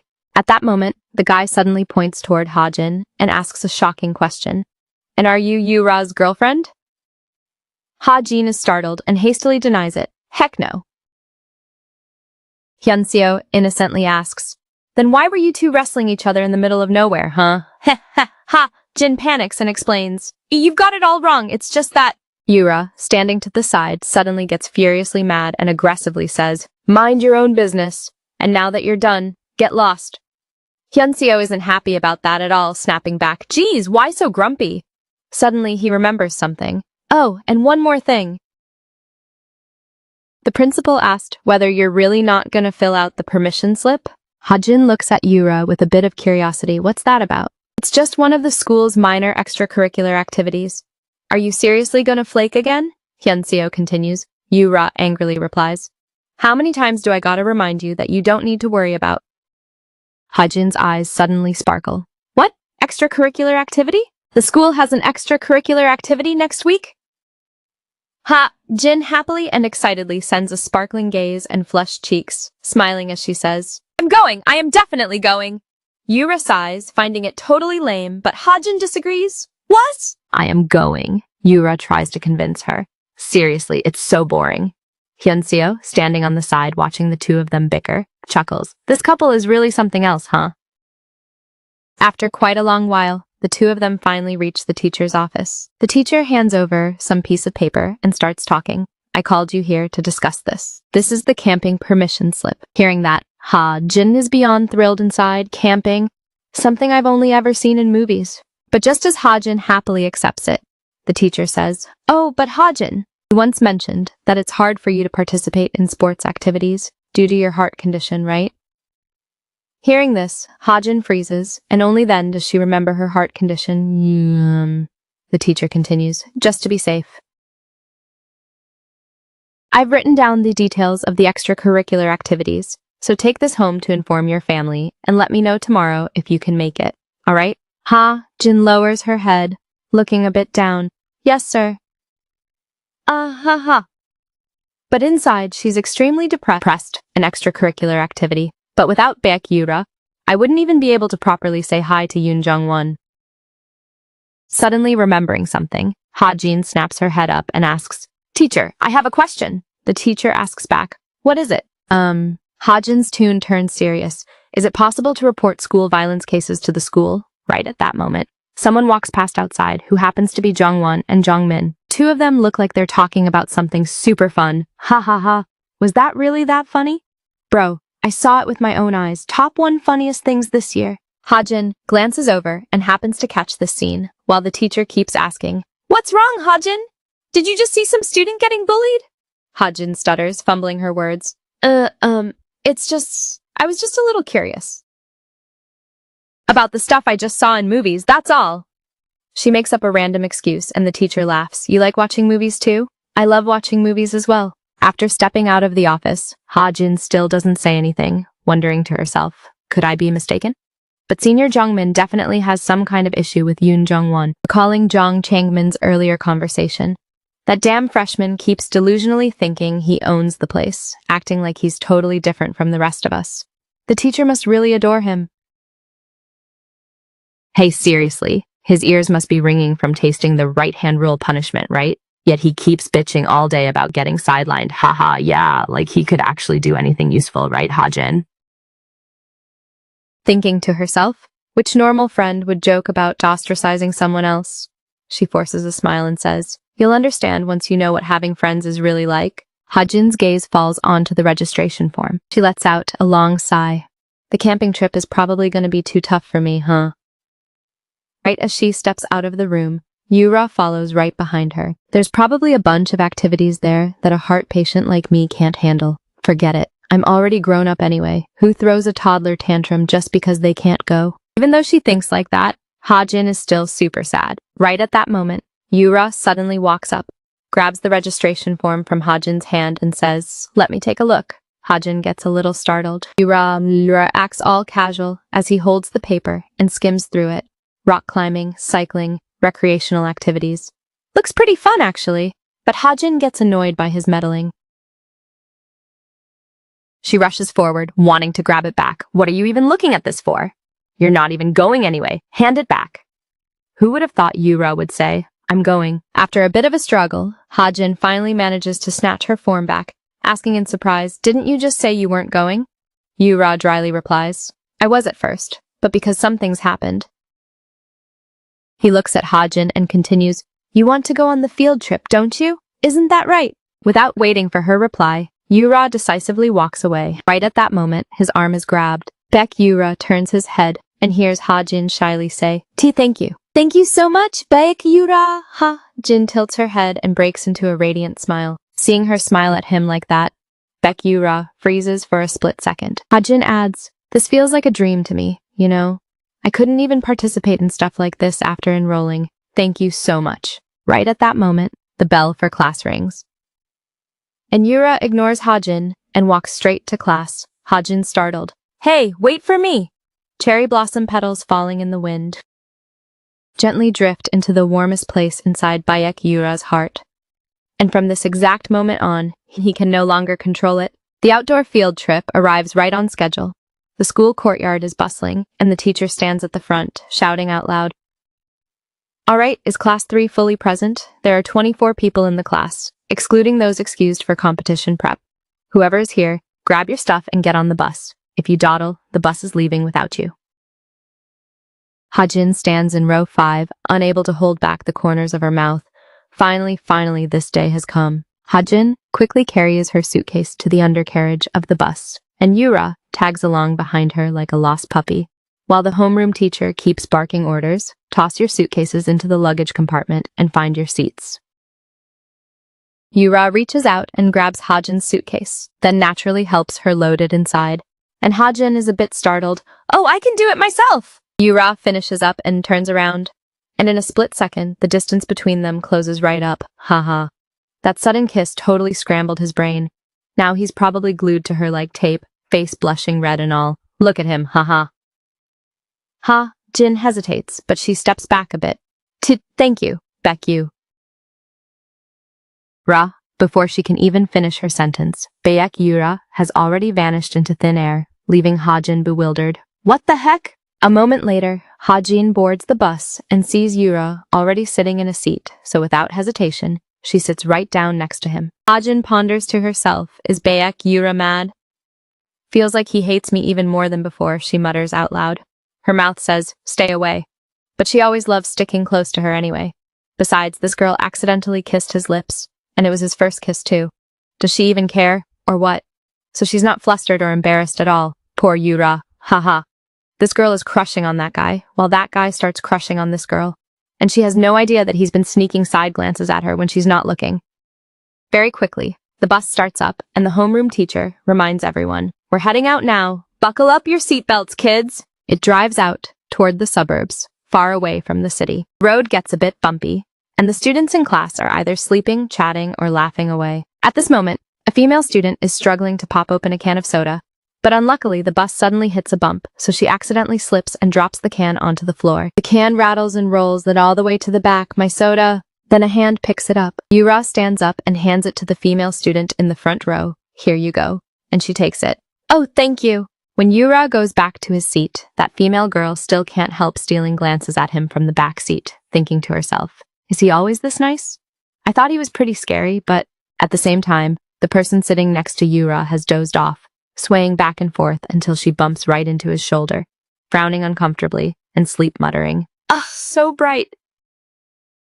The female student in front watches this scene closely. Right after, she sees Baek Yura not only not annoying or pushing Hajin away, but instead raising his hand to block the sunlight for her so she can sleep. Holy crap, if that isn't the wake-up call, are you catching feelings yet? Because I am catching feelings, haha. All of this goes straight into the eyes of that front row female student. Not long after, the bus pulls over at the campsite, and as soon as they arrive, the students eagerly rush off to play athletic games. Not far away, two people are sitting on the stairs under a canopy.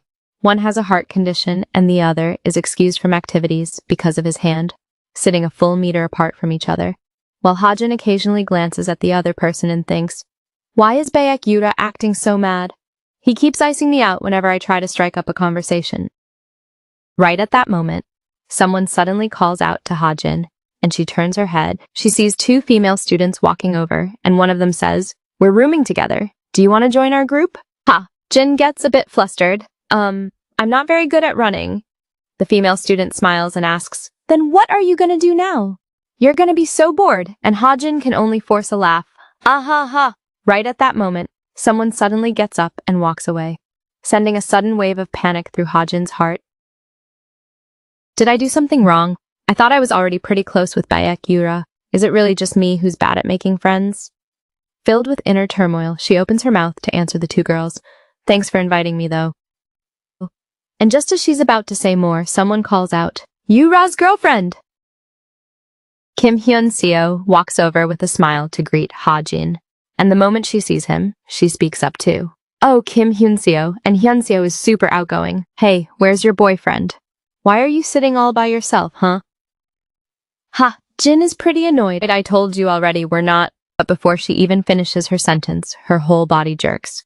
If I keep racking my brain and still can't find an answer, then right after that, Hajin turns dead serious. She says, Kim Hyun-seo, I need to ask you something no matter what. Scene transition to Yura. Inside seems pretty lively, with someone on stage announcing.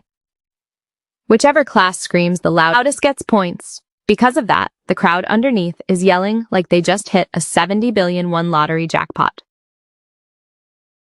Baek Yura just walks past and feels super annoyed. So loud, I gotta head back to my room early. But just as he takes a few steps, someone calls out from behind, Baek Yura! Baek Yura turns his head as that person walks right up and demands, you're seriously trying to dodge me, right? Or is it because back then, Yura doesn't dare look Hajin straight in the eye and plays dumb back then? What do you mean? Hajin cuts straight to the point back in the science lab. Could that have been your first kiss? Hajin guesses, but as soon as those words leave her mouth, Yura's indifferent facade completely shatters, and a bright red blush spreads all the way to the tips of his ears. After a long pause, he stares blankly and stutters. What? Hajin continues, I heard about it from Kim Hyun-seo. The reason you're mad at me is because I stole your first kiss. And you think I don't want to take responsibility for it? Hearing her say that, Yura's face instantly floods with pure rage. That bastard Kim Hyun-seo. Jin feels super guilty. I'm so sorry for being so insensitive. I thought you'd already had your first kiss. Yura cross-examines her. How could you possibly think I'd already had my first time? So that means you must have kissed a ton of people before, huh? Jin is a bit surprised, but then she genuinely and seriously thinks about it. Me? You know, almost everyone gets kissed when they're little, right? For example, on birthdays like. Yura angrily cuts her off. Hey, no way! Then he decisively turns around and walks away. Whatever. You don't need to apologize. It's no big deal anyway. But Jin doesn't see it that way. If it makes you feel uncomfortable, just think of it as mouth-to-mouth resuscitation. The more naive stuff she says, the more irritated Yura gets. Enough! Stop bringing it up. While the two of them are still bickering, a super loud howl echoes from inside the auditorium, drawing their attention, but Jin gets super excited. Oh! Looks like the show is starting. I've always wanted to see stuff like this. Saying that, she smiles with her eyes crinkled. And Yura looks at her, once again completely dazed. Right at this moment, Jin opens her eyes and suddenly remembers something, asking Baek Yura, "We're friends, right?" For some reason, Yura's gaze turns horrified. Jin continues, "I used to think I'd never get the chance to experience things like summer camp in my whole life, but thanks to you, I made it here. Today has been such an awesome day. Maybe it's because I don't understand friendship very well, but I feel like we're starting to get pretty close. You can..." Jin says so many things, while Yura doesn't seem to be paying much attention at all. After a moment, Jin excitedly grabs Yura's hand and suddenly raises her voice to ask, "Baek Yura, are you actually listening to me?" Only then does Yura snap back to reality, his lips parting as he stutters, "You." Before he can even say anything, someone calls out, "Jin!" Jin turns her head, is a female student smiling and running toward her, asking, "What are you doing out here? You came out because you were thirsty, right?" Then the female student notices Baek Yura, shyly tucking her hair behind her ear with a bit of bashfulness. "Oh, are you guys chatting?" "Hello." The girl naturally introduces herself. "I'm Lim Ayeji, Jin's roommate. Yura, do you want to join our group?" But Baek Yura turns around with total coldness, his words directed entirely at Jin. "If you're done talking, I'll take my leave first." Jin tries to call him back. "Baek Yura!" But he just keeps walking straight ahead. What's wrong with this guy again? She wonders with confusion. While behind her, Ieji glances at Jin with a thoughtful look in her eyes. That night, after heading back to their room, the girls get super excited and suggest playing Truth or Dare. Truth or Dare? So childish. Come on, whatever, let's just do it. But Jin sits in a corner, hearing them talk like that and looking super shocked. This game is just like in the movies. The game starts in a flash. And Juhi spins the bottle with a laugh, saying, "I'll spin first!" Instantly, the tip of the bottle points right at Jin, and Juhi excitedly yells, "Jin, how on earth did you get close to Baek Yura?" Jin gets a bit flustered. Well, just normally, I guess. Ever since we became seatmates, maybe. Juhi doesn't really buy it. No way, that's not right.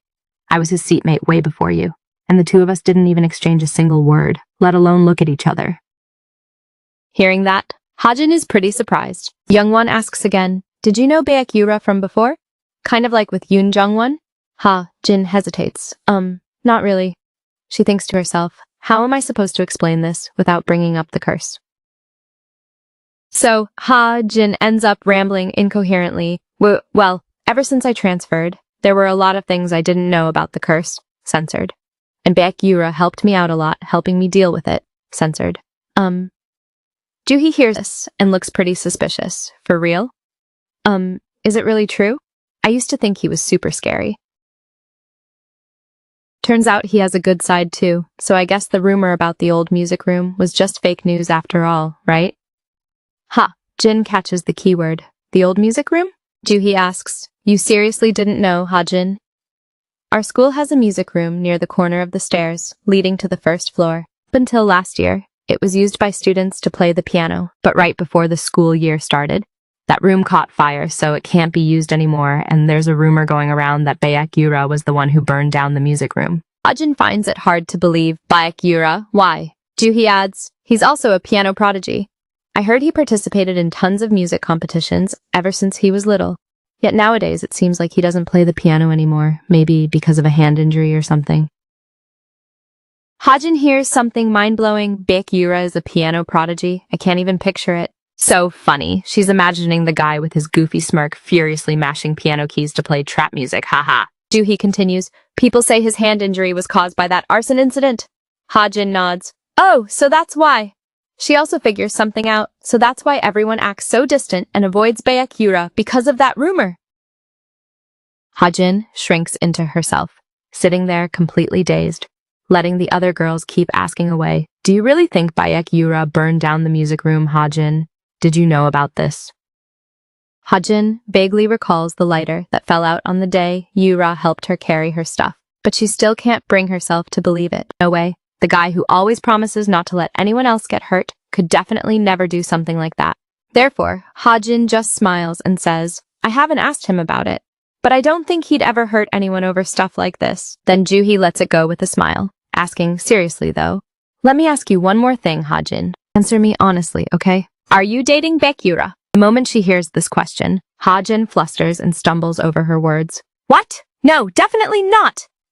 While Juhi and Youngwon keep pressing, really? Are you sure? Meanwhile, IEG, sitting off to the side, turns red and lowers her head. Seeing that she's getting nothing out of Hajin, Juhi excitedly pipes up. Next up is IEG's turn. Go ahead and spin. IEG spins the bottle, and in a cruel twist of fate, it points right back at Hajin.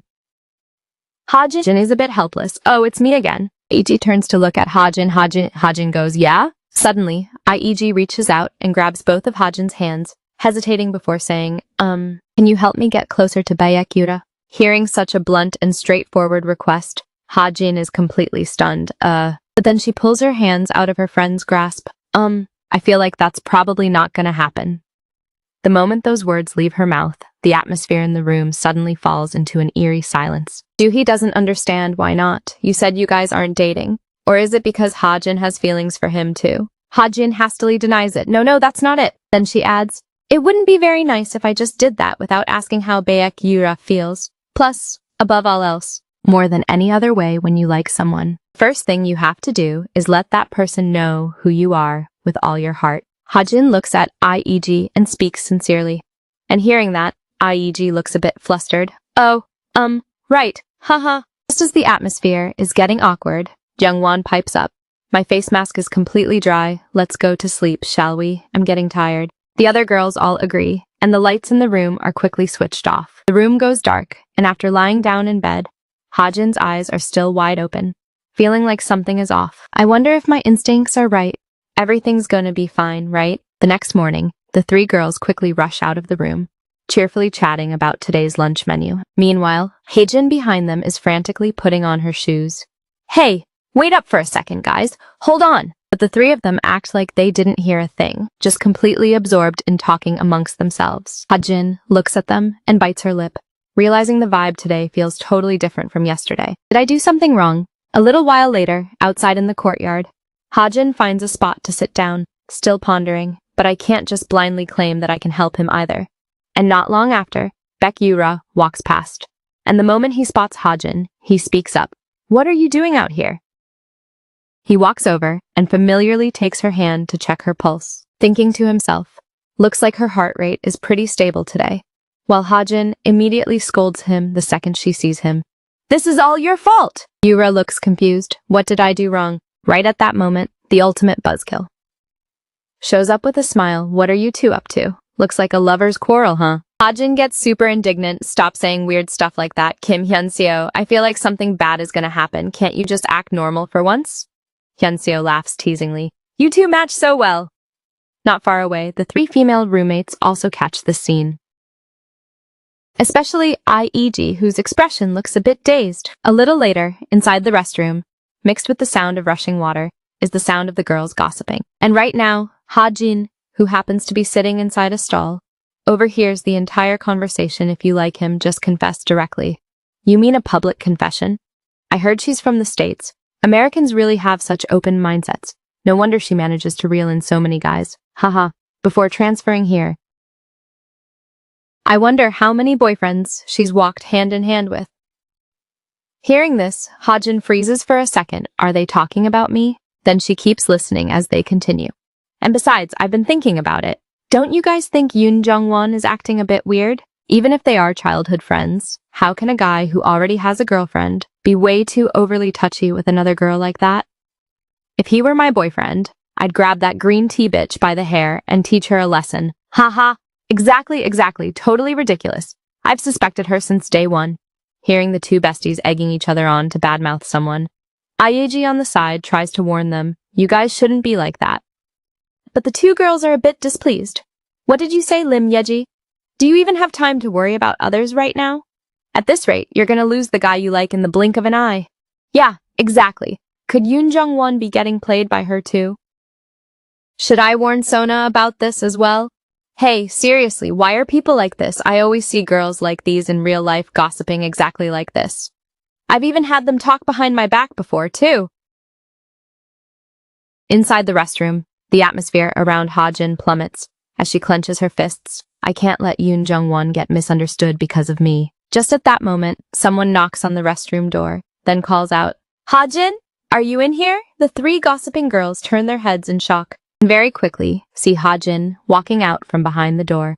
I knew you were in here. I've been waiting for you for so long, Sona says with a smile. Hearing that, Ha-jin is completely stunned, looking for me. With that, she grabs Ha-jin's hand, pulls her outside, and says with a smile, because Yoon Jung-won kept inserting himself between us all the time, I wanted to get some one-on-one bonding time with just Ha-jin on this field trip. As the two of them walk forward, Sona suddenly pauses. Oh, right, hello there, Juhi.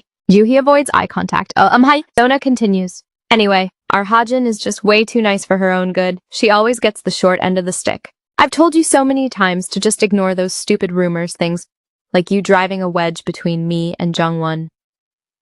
I cherish you so much, Ha-jin, Sona says while casting a sidelong glance at the three biddies who were just trash-talking Ha-jin. Then she gasps dramatically. No way, seriously, just because of stuff like that. Are we really gonna drift apart just because of a few rumors? I'd be so sad, Ha-jin. Ha-jin has no idea how to react. I'm sorry. Sona hooks her arm through Ha-jin's and asks with a smile, so from now on, you're gonna spend all your free time with me, right?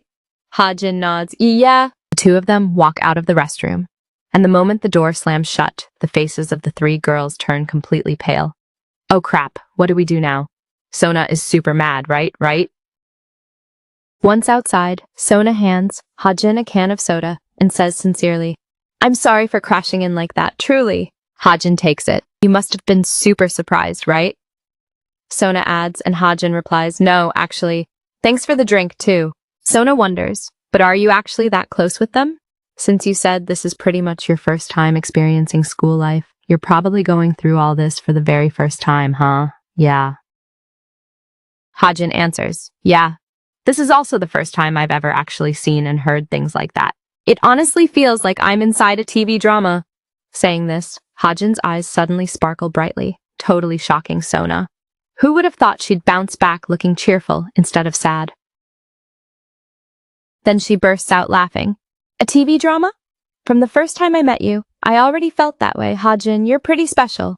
Ha-jin is genuinely happy. Really? Is that a compliment? Sona says, yep. Then she goes on with a normal laugh. It's totally understandable to feel heartbroken when you hear a friend you like talking trash behind your back, right? Ha-jin doesn't think so.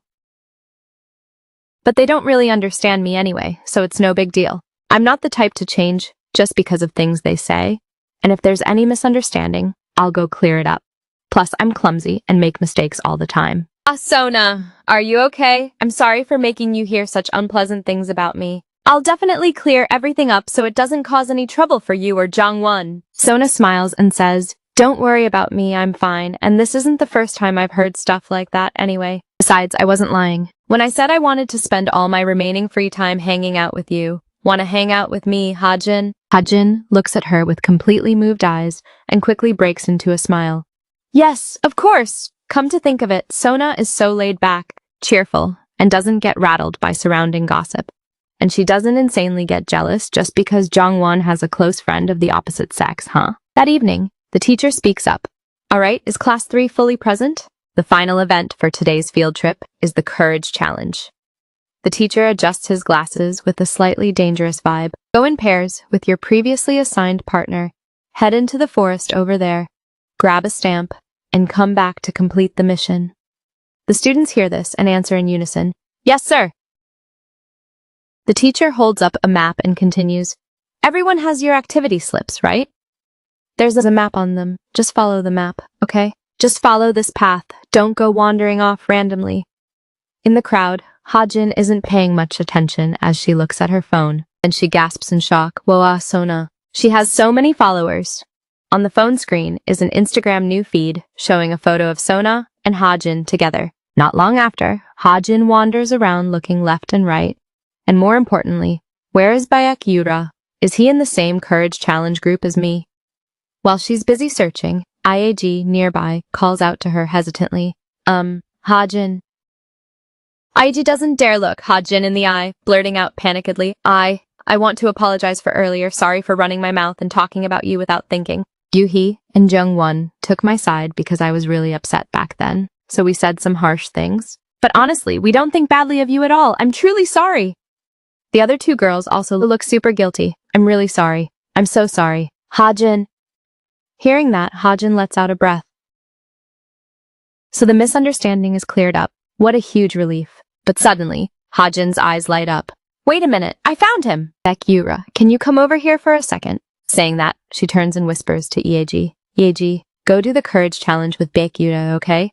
Ieji is completely shocked. What? Hajin smiles and says, I might not be able to get you two together, but at least I can create an opportunity for you guys to get a bit closer. Ieji is both touched and apologetic. Hajin cheers her on. You got this. Across the way, Baek Yura walks over, looking super impatient. Make it quick and let's go back. I'm exhausted. Before he can even finish, Hajin speaks up. Baek Yura. She points toward Ieji. I'm switching your partner. You're doing the courage challenge with Ieji. Yura is a bit caught off guard. What? But you might. Can you step aside for a second? Yura glances at Ieji, and Ieji stammers. Oh, sure, okay. Then she stands back and watches the two of them chat. Yura warns, your heart rate might spike while you're in the forest. Though? Hajin smiles reassuringly. It's fine. Ever since we got to the field trip, have you heard the alarm go off even once? Plus, there's zero chance of running into Yoon Jung-won here, either. Baek Yura is still uneasy. Listen, no matter what. Hajin cuts him off. This is the only activity I can fully participate in. I just want to have fun, like a normal person with my friends. Curses be damned. Seeing how determined she is, Baek Yura suddenly doesn't know what else to say. He can only instruct, well then, if anything happens, call me immediately, okay? Jin smiles, got it. Then she quickly pushes Baek Yura toward, Ieji. Let's go. I told you it'll be fine. I'm not scared of ghosts or anything. Haha. Meanwhile, up at the front, the teacher is even more hyped than the students. All right, everyone ready? Class 3, start heading out in groups. After the crowd slowly moves out. Not long after, a bus pulls up. Someone steps out. The students who haven't dispersed yet are super surprised to see a member of the swim team, He said. He couldn't make it. Why is he here? That's awesome. At least he made it in time for the swim team's final event. After entering the forest, even just the sound of crickets makes the female student walking with Hajin scare herself backward, while Hajin is super thrilled, even seizing the chance to catch a cricket, her eyes sparkling brightly. Oh, it's just a cricket. Don't you think Korean crickets are kind of cute? Walking along for a bit, Hajin is a bit surprised. This forest is way deeper than I thought, while the female student with her is scared out of her wits. Hurry up, Hajin! At this moment, Hajin gets curious. Baek Yura and Yaeji. I wonder how close they've gotten by now. At the same time, somewhere else, two people are walking one behind the other. Ieji looks at Yura's cold back and bites her lip. So awkward. What should I say now? Despite being nervous, she still tries to act natural and strike up a conversation. Thanks for getting me that water on the bus the other day. I don't know if you remember. Haha, Beck! Yura doesn't break his stride, and he doesn't even seem to hear her, because right now his mind is stuck on something else. Yoon Hajin, seriously, what's even fun about this? Walking back and forth in the dark? Is that really it? What on earth am I even doing here? Hey, wait up, what about the whole Ieji thing? Guy is too busy thinking about his crush, minding someone else entirely without even realizing it. And he has zero brain cells left to hear what she's saying. Oh, poor Yeji! At this moment, Yura is busy thinking about that smile Hajin gave him when she asked, Baek Yura, we're friends, right? Baek Yura bites his lip. Snap out of it. I didn't approach her just to be friends anyway, from the very beginning. The sound of Ieji's voice cuts off Yura's train of thought. Anyway, I'm really glad I have the chance to talk to you now, Yura, honestly speaking, at the start of the semester. I misunderstood you because of those weird rumors. If I had known you were such a good person from the beginning, I would have. Before she can even finish, Baek Yura coldly cuts her off. What if that's true? Ieji looks a bit dazed, huh? Baek Yura tilts his head and repeats, that rumor. What if it wasn't a misunderstanding? What would you do then? An hour later, the moment. Juhi spots Ieji. She chimes in, Lim Yeji, how'd it go? Haha. Ieji doesn't know what to say. Oh, well. Juhi gets even more curious. What is it? Tell us already, ha ha ha. While in the background, Yura couldn't care less, his eyes busy scanning the area for Hajin. Hasn't Hajin come back yet?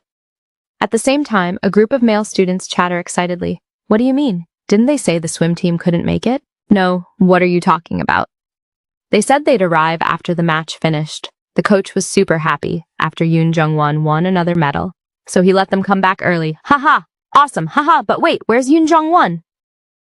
Did he run off to find his girlfriend again?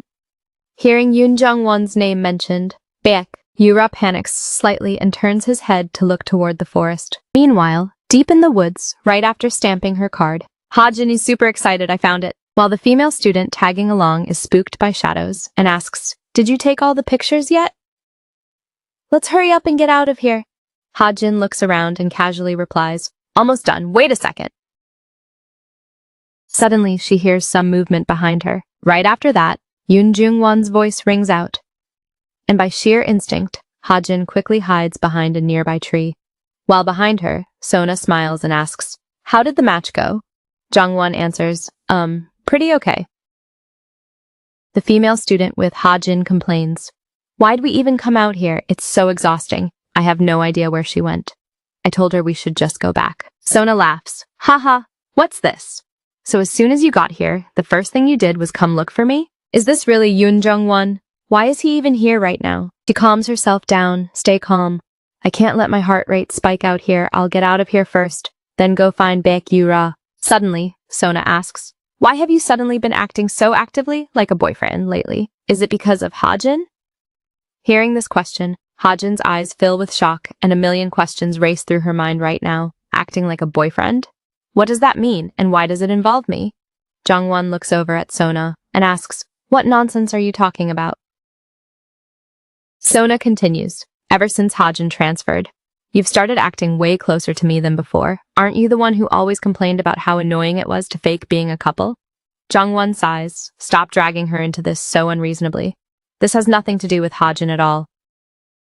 If it has nothing to do with her, why can't you just make our relationship clear to Hajin? She's actually super worried. She's terrified that people will judge you and think you're two-timing because of her.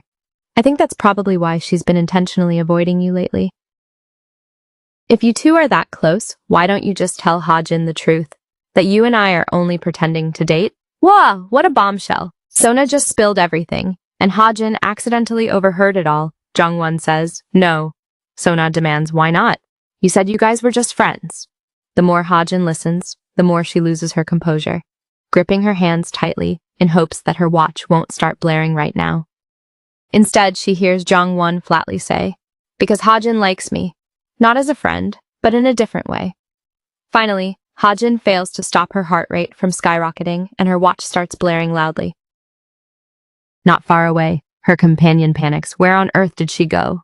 Hey, Yoon Hajin! Right at that moment, a streak of lightning flashes across the sky, scaring her so badly she almost trips. Over on this side, Jung-won also notices the weird weather. Why is the sky suddenly?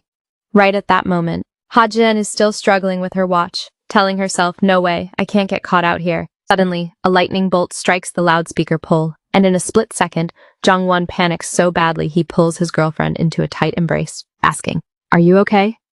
Seeing this scene, Hajin's heart turns ice cold, and she decisively flings her watch onto the ground. I need to get out of here.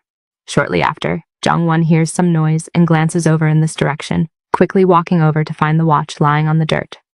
Jungwon kneels down to pick it up, seemingly realizing something. Meanwhile, not far away, Hajin pants heavily as she tries to pick up her phone from the ground. Hurry up, I need to call Baek Yura. But right after that, static electricity surging from her body shocks the phone. Jin cries out. Sweat beads across her forehead and her breathing turns extremely labored. Please just calm down. Why are you getting so mad at me? What on earth am I to Yoon Jung-won anyway? In the end, in his eyes, am I just... The more she thinks about it, the more violently Hajin's heart wrenches. Stop it, please! Memories of the past flash through Hajin's mind like a film reel. She remembers what Jung-won told her. You promised you'd come back when I started middle school. But after that, Hajin gets the news that star swimmer Yoon Jung-won suddenly announced he has a girlfriend. Hajin hangs her head low as a stabbing pain spreads all over her body. But in her moment of utter despair, a hand reaches out and a familiar, low voice rings out. Look at me. Baek Yura grabs Hajin's wrist, gently guiding her. Breathe, take it slow, match my rhythm. Hajin finally calms down a little, softly calling his name. Baek Yura.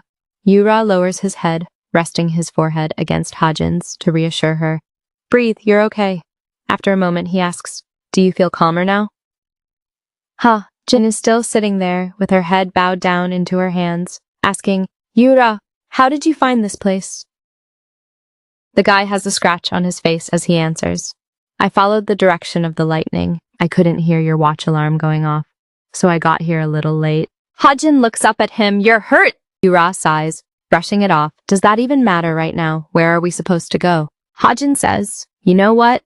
Sometimes, even though I know I shouldn't, once in a while, I still imagine what it would be like if I confessed to Yoon Jung-won that I've always liked him all this time. What would happen if I told him that?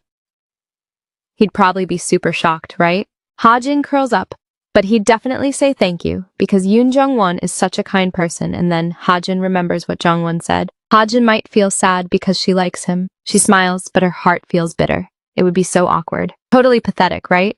If I dislike something, I should speak up. If I like someone, I should be honest, yet I always just struggle, fumble, and deny it.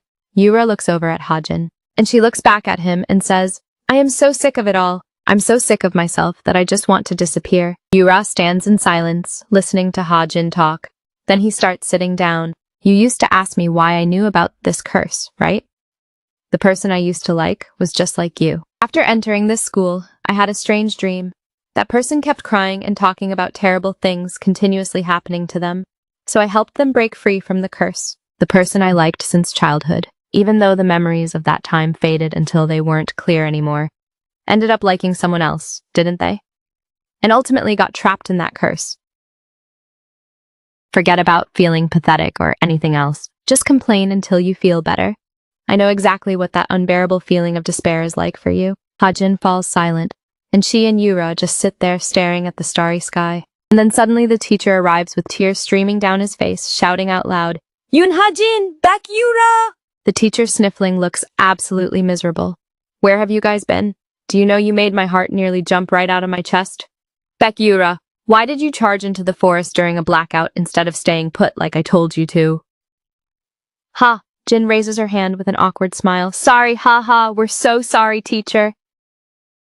The female students walk over to check on her. Jin, are you okay? Did you get lost in the forest because of the blackout? Her female friend also cries 2 lines of tears. I'm sorry for running ahead and leaving you behind back there. I was so scared. Hajin smiles. No, it's fine. It's no big deal at all. And then from behind comes a loud voice. Hajin! Jungwon walks over, brings his hand up near Hajin's face and asks solicitously, Are you really still okay?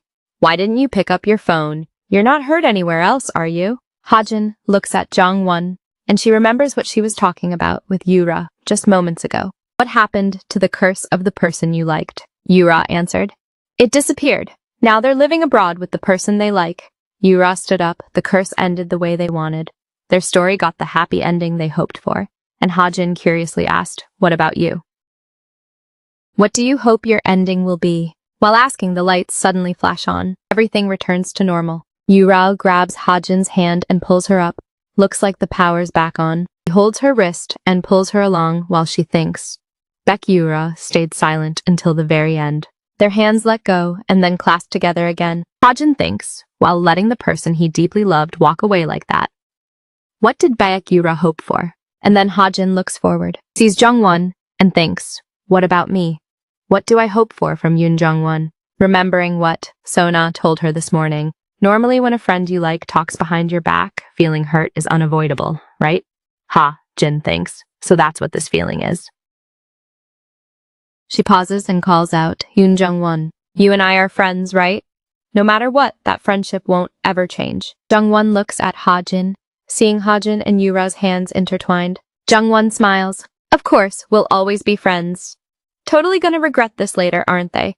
I bet on it, the teacher yells out loudly. If all of you are here, get ready to head back to the dorms. Make sure you look around for your friends, so no one gets left behind. Jungwon just starts saying, hey, Hajin.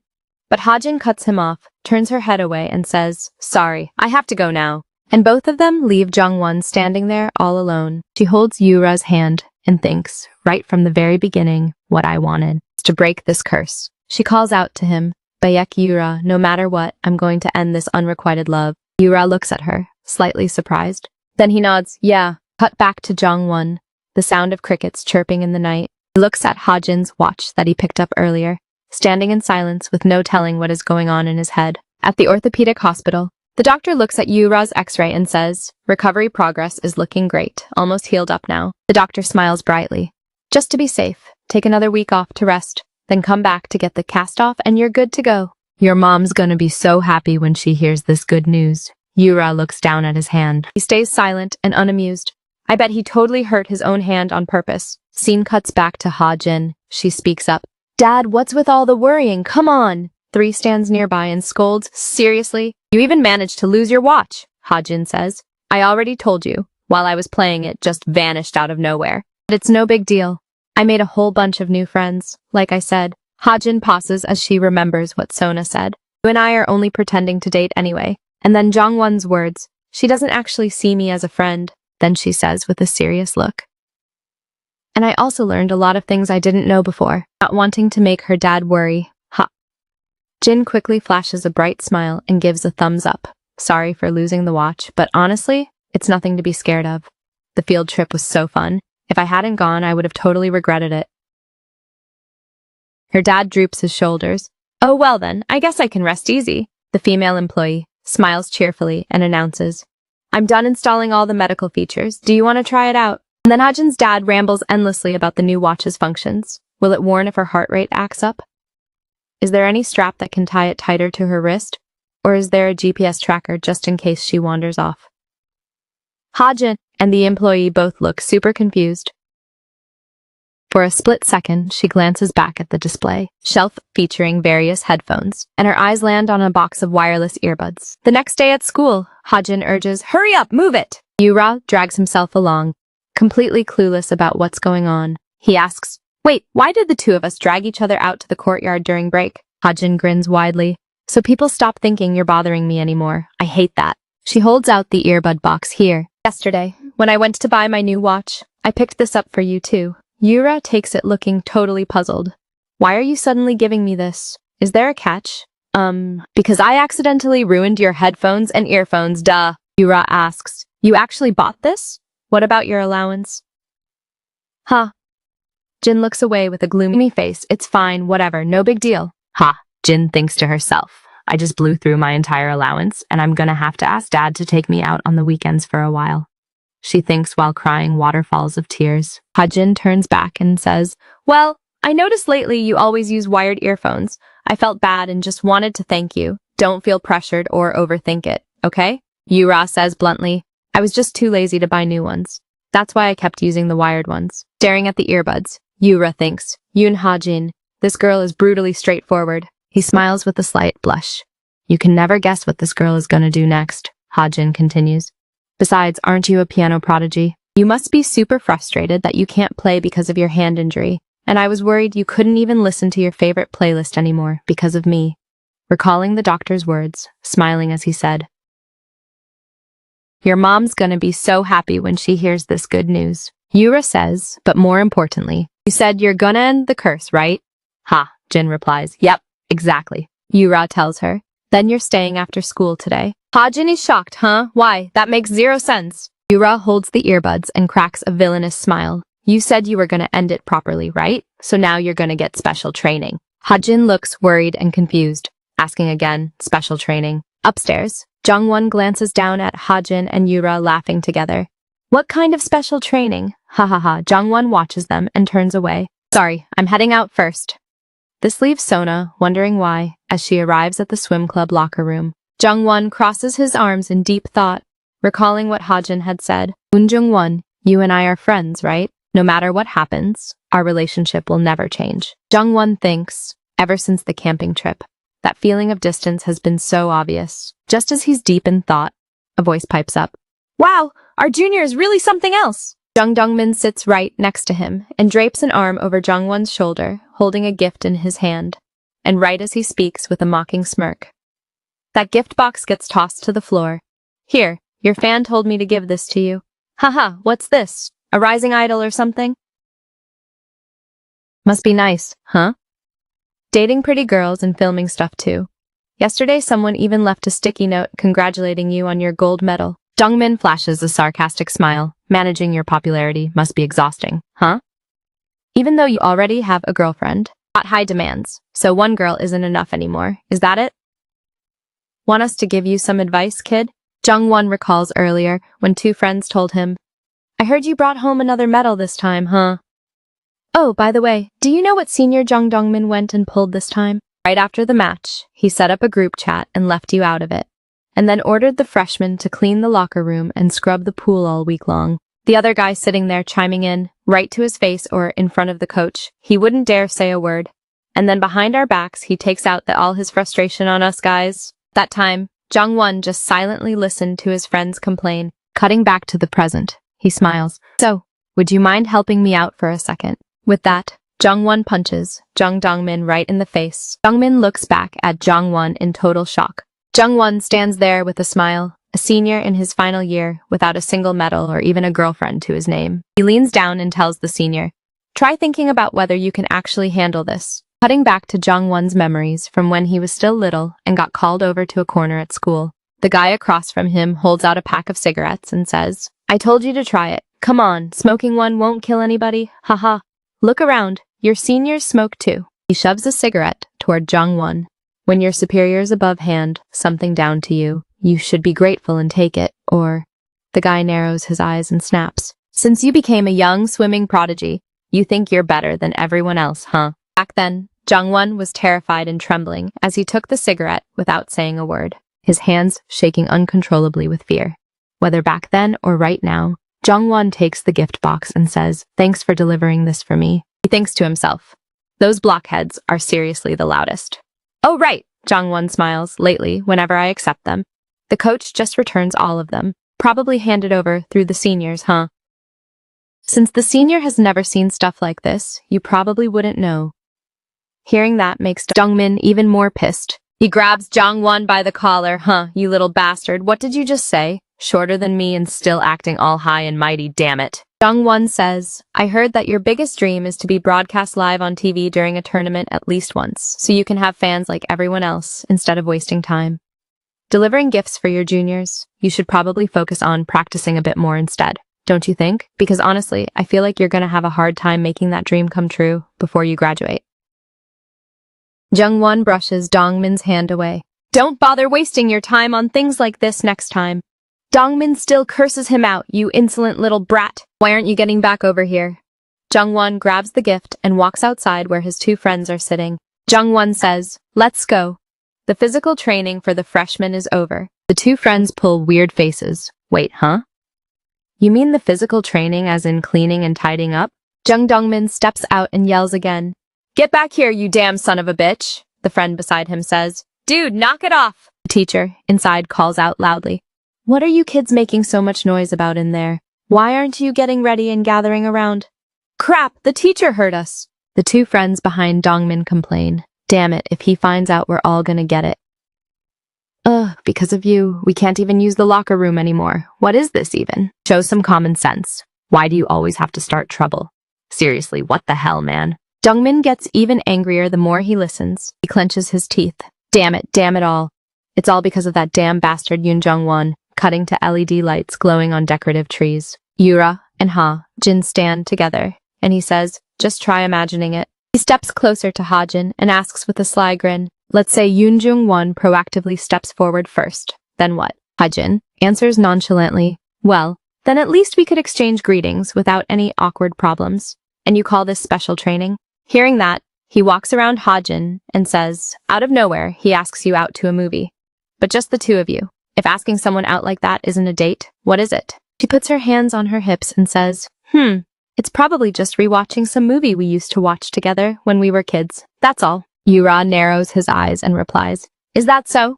Well, what if while watching the movie, Ha-jin's eyes suddenly widen and her cheeks flush slightly. She glances over at Yura. He leans his head right in close to hers and asks with a smile, what if you two get this close like this? Her cheeks immediately turn completely red, making the surrounding light bulbs flare up brightly.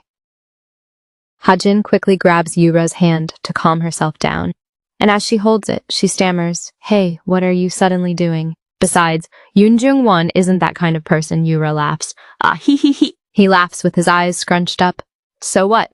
It was fun, so stealing a kiss would be fine too. Ha-jin gets mad. Stop joking around like that. Yura says, you said you were going to end your unrequited love properly, right? So, no matter what happens, you can't go wavering like that. He smiles brightly and says, those are your feelings after all, so you've got to keep them under control properly. Ha-jin says, fine, I'll try. She closes her eyes. I can do this. I've got to keep my own feelings under control properly. Yura asks, back then when you asked us if we were friends, what did you mean by that? She opens her eyes and asks back, huh? You mean when I asked him about that, or if we aren't friends, then what are we? Yura falls silent, and she quietly waits for Yura's answer. Lowers his head and says, I really have so many things I want to do with you, like going to the same school as you, just like when we were little. Being by your side every day and talking about all sorts of random stuff. You once said you wanted to watch me swim in person, didn't you? Wait, hold on. The artist drew her with different hair right on the bangs. Now Yura transforms into Jongwon and keeps going, and you even said that one day we absolutely have to go to the beach together. You have no idea how long I waited for you. Then Yura steps closer to Ha-jin, lowering his head down toward hers. Ha-jin. I don't want to just be friends with you. Ha-jin's face flushes red at Yura's words. He asks her, what if Yoon Jung-won said something like that to you? Ha-jin's heart instantly starts pounding fast as her watch starts beeping in warning again. Yura looks down at the watch and thinks, good thing we're closer to the streetlights here. So, if the warning alarm goes off, suddenly, Ha-jin pulls Yura into a tight embrace. The guy looks totally shocked and his face turns bright red from being hugged so tightly. His eyes go wide. Hey! Ha-jin says, I can't do this. Sorry. Yura! Ha-jin says, with tears welling up as she looks up. But my heart just won't listen to me anymore. So please, don't treat me like that ever again. Yura looks down, breaking out in a sweat from anxiety. Ha-jin lets go and says, I'll get hurt. Beck Yura leans his head right in close to Ha-jin and replies, yeah. Outside the school gates, Yura asks Ha-jin, are you okay? Ha-jin rubs her eyes, sniffing. Ha-jin thinks. In the end, we didn't even have the energy to practice during those special training sessions. Seeing Ha-jin's eyes scrunched up from crying, Yura bursts out laughing. Ha ha ha ha ha ha, your eyes are swollen shut. Ha-jin snaps, stop making fun of me. Her dad waves from outside and calls out, Ha-jin! Ha-jin! Ha-jin cheerfully calls back Beck Yura. She smiles and says, anyway, your special training course was actually super useful. There's no way you'll be surprised by whatever Yoon Jung-won does from now on. Haha, so don't feel guilty about it, okay? Bye! Yura just lets out a huh, and Ha-jin laughs. Running off, Dad, did you wait long? Yura's expression turns subdued as he lowers his head in thought. Remembers when he glanced over at his female companion. She had said, don't apologize to me, Yura. The female friend who plays the instrument told him, I'm able to play this piano piece because of you. Yura thinks, how could I possibly not feel guilty after all that? So what am I supposed to do now? And then his phone suddenly rings. Yura looks at the caller ID and his face darkens. Right beside him, he hears someone curse, damn it. A male student flings a bouquet of flowers to the ground in front of a girl. That bastard Yoon Jung-won. It's this guy Jung Dongmin again, tapping furiously on his phone as he yells angrily, "Damn it, it's all because of that damn bastard!" Then he talks to the person on the other end of the line. "Hey, where are you going? Are you planning to follow that bastard again? Do you guys think I'm a joke or what? You better remember this. Tomorrow morning after practice, behind the annex building." Yura overhears that crazy guy talking, then walks away. He glances toward the school and thinks, no more. It's the music room, which has been locked and posted with a temporarily closed sign, he thinks. I've decided not to hurt you ever again. Inside the gloomy music room, accompanied by Yura's thoughts, I'm sorry, Yoon Ha-jin. The next morning, a text message reads, 7:30 a.m. behind the annex building. Ha-jin yawns widely. Why would anyone call me out to practice this early in the morning? The two friends who were with Jungwon the other day talk amongst themselves. Catching Ha-jin's attention, should we just leave him alone? Or should we go call the coach? The gray-haired guy sighs. I don't know, if I call the coach, who knows what he'll do to me? I suspect that Senior is messing with Yoon Jung-won again, Ha-jin thinks. Yoon Jung-won? How would Yoon Jung-won know about this? Did you tell him? No way, absolutely not. Ha-jin thinks. No, I decided to just ignore it. I really made up my mind to do that right now. Thinking one thing, but doing another, Ha-jin dashes off. She hurries over to the annex building, pressing herself against the corner wall to peek out. It's the Senior I saw before. Jungwon hands over the gifts and says, keep them. I've never seen a gift box as much of a pain as these things, man. You can just take every single gift I receive from now on. Stop bothering the freshmen by calling them out like this. Jungmin gets angry. Do you really think I gathered everyone out here just to take junk like this? As a senior, I want you to get your attitude straight, Jungwon replies. You want stuff like this, don't you? Gifts from people, fame, things like that. That's why you acted all friendly with me during club activities. But behind my back, you treated me completely differently, isn't that right? Jin recalls the time in the hallway when the two of them looked all happy and buddy-buddy. Oh, I get it now. Is that why he was being overly friendly before? Jungwon sneers. Bullying juniors isn't just about getting kicked off the swim team either. Senior Dongmin grabs Jungwon by the collar. You little bastard. What did you just say? Jungwon retorts. So what? Tone it down. If you still want to be called senior for at least until you graduate, Ha-jin's heart starts pounding fast again as she covers her mouth and thinks, if a curse suddenly triggers right here, things are gonna get even more dangerous. I've got to get out of here fast and go get the teachers. Suddenly, Yura walks over and asks casually, where the hell are you going, pal?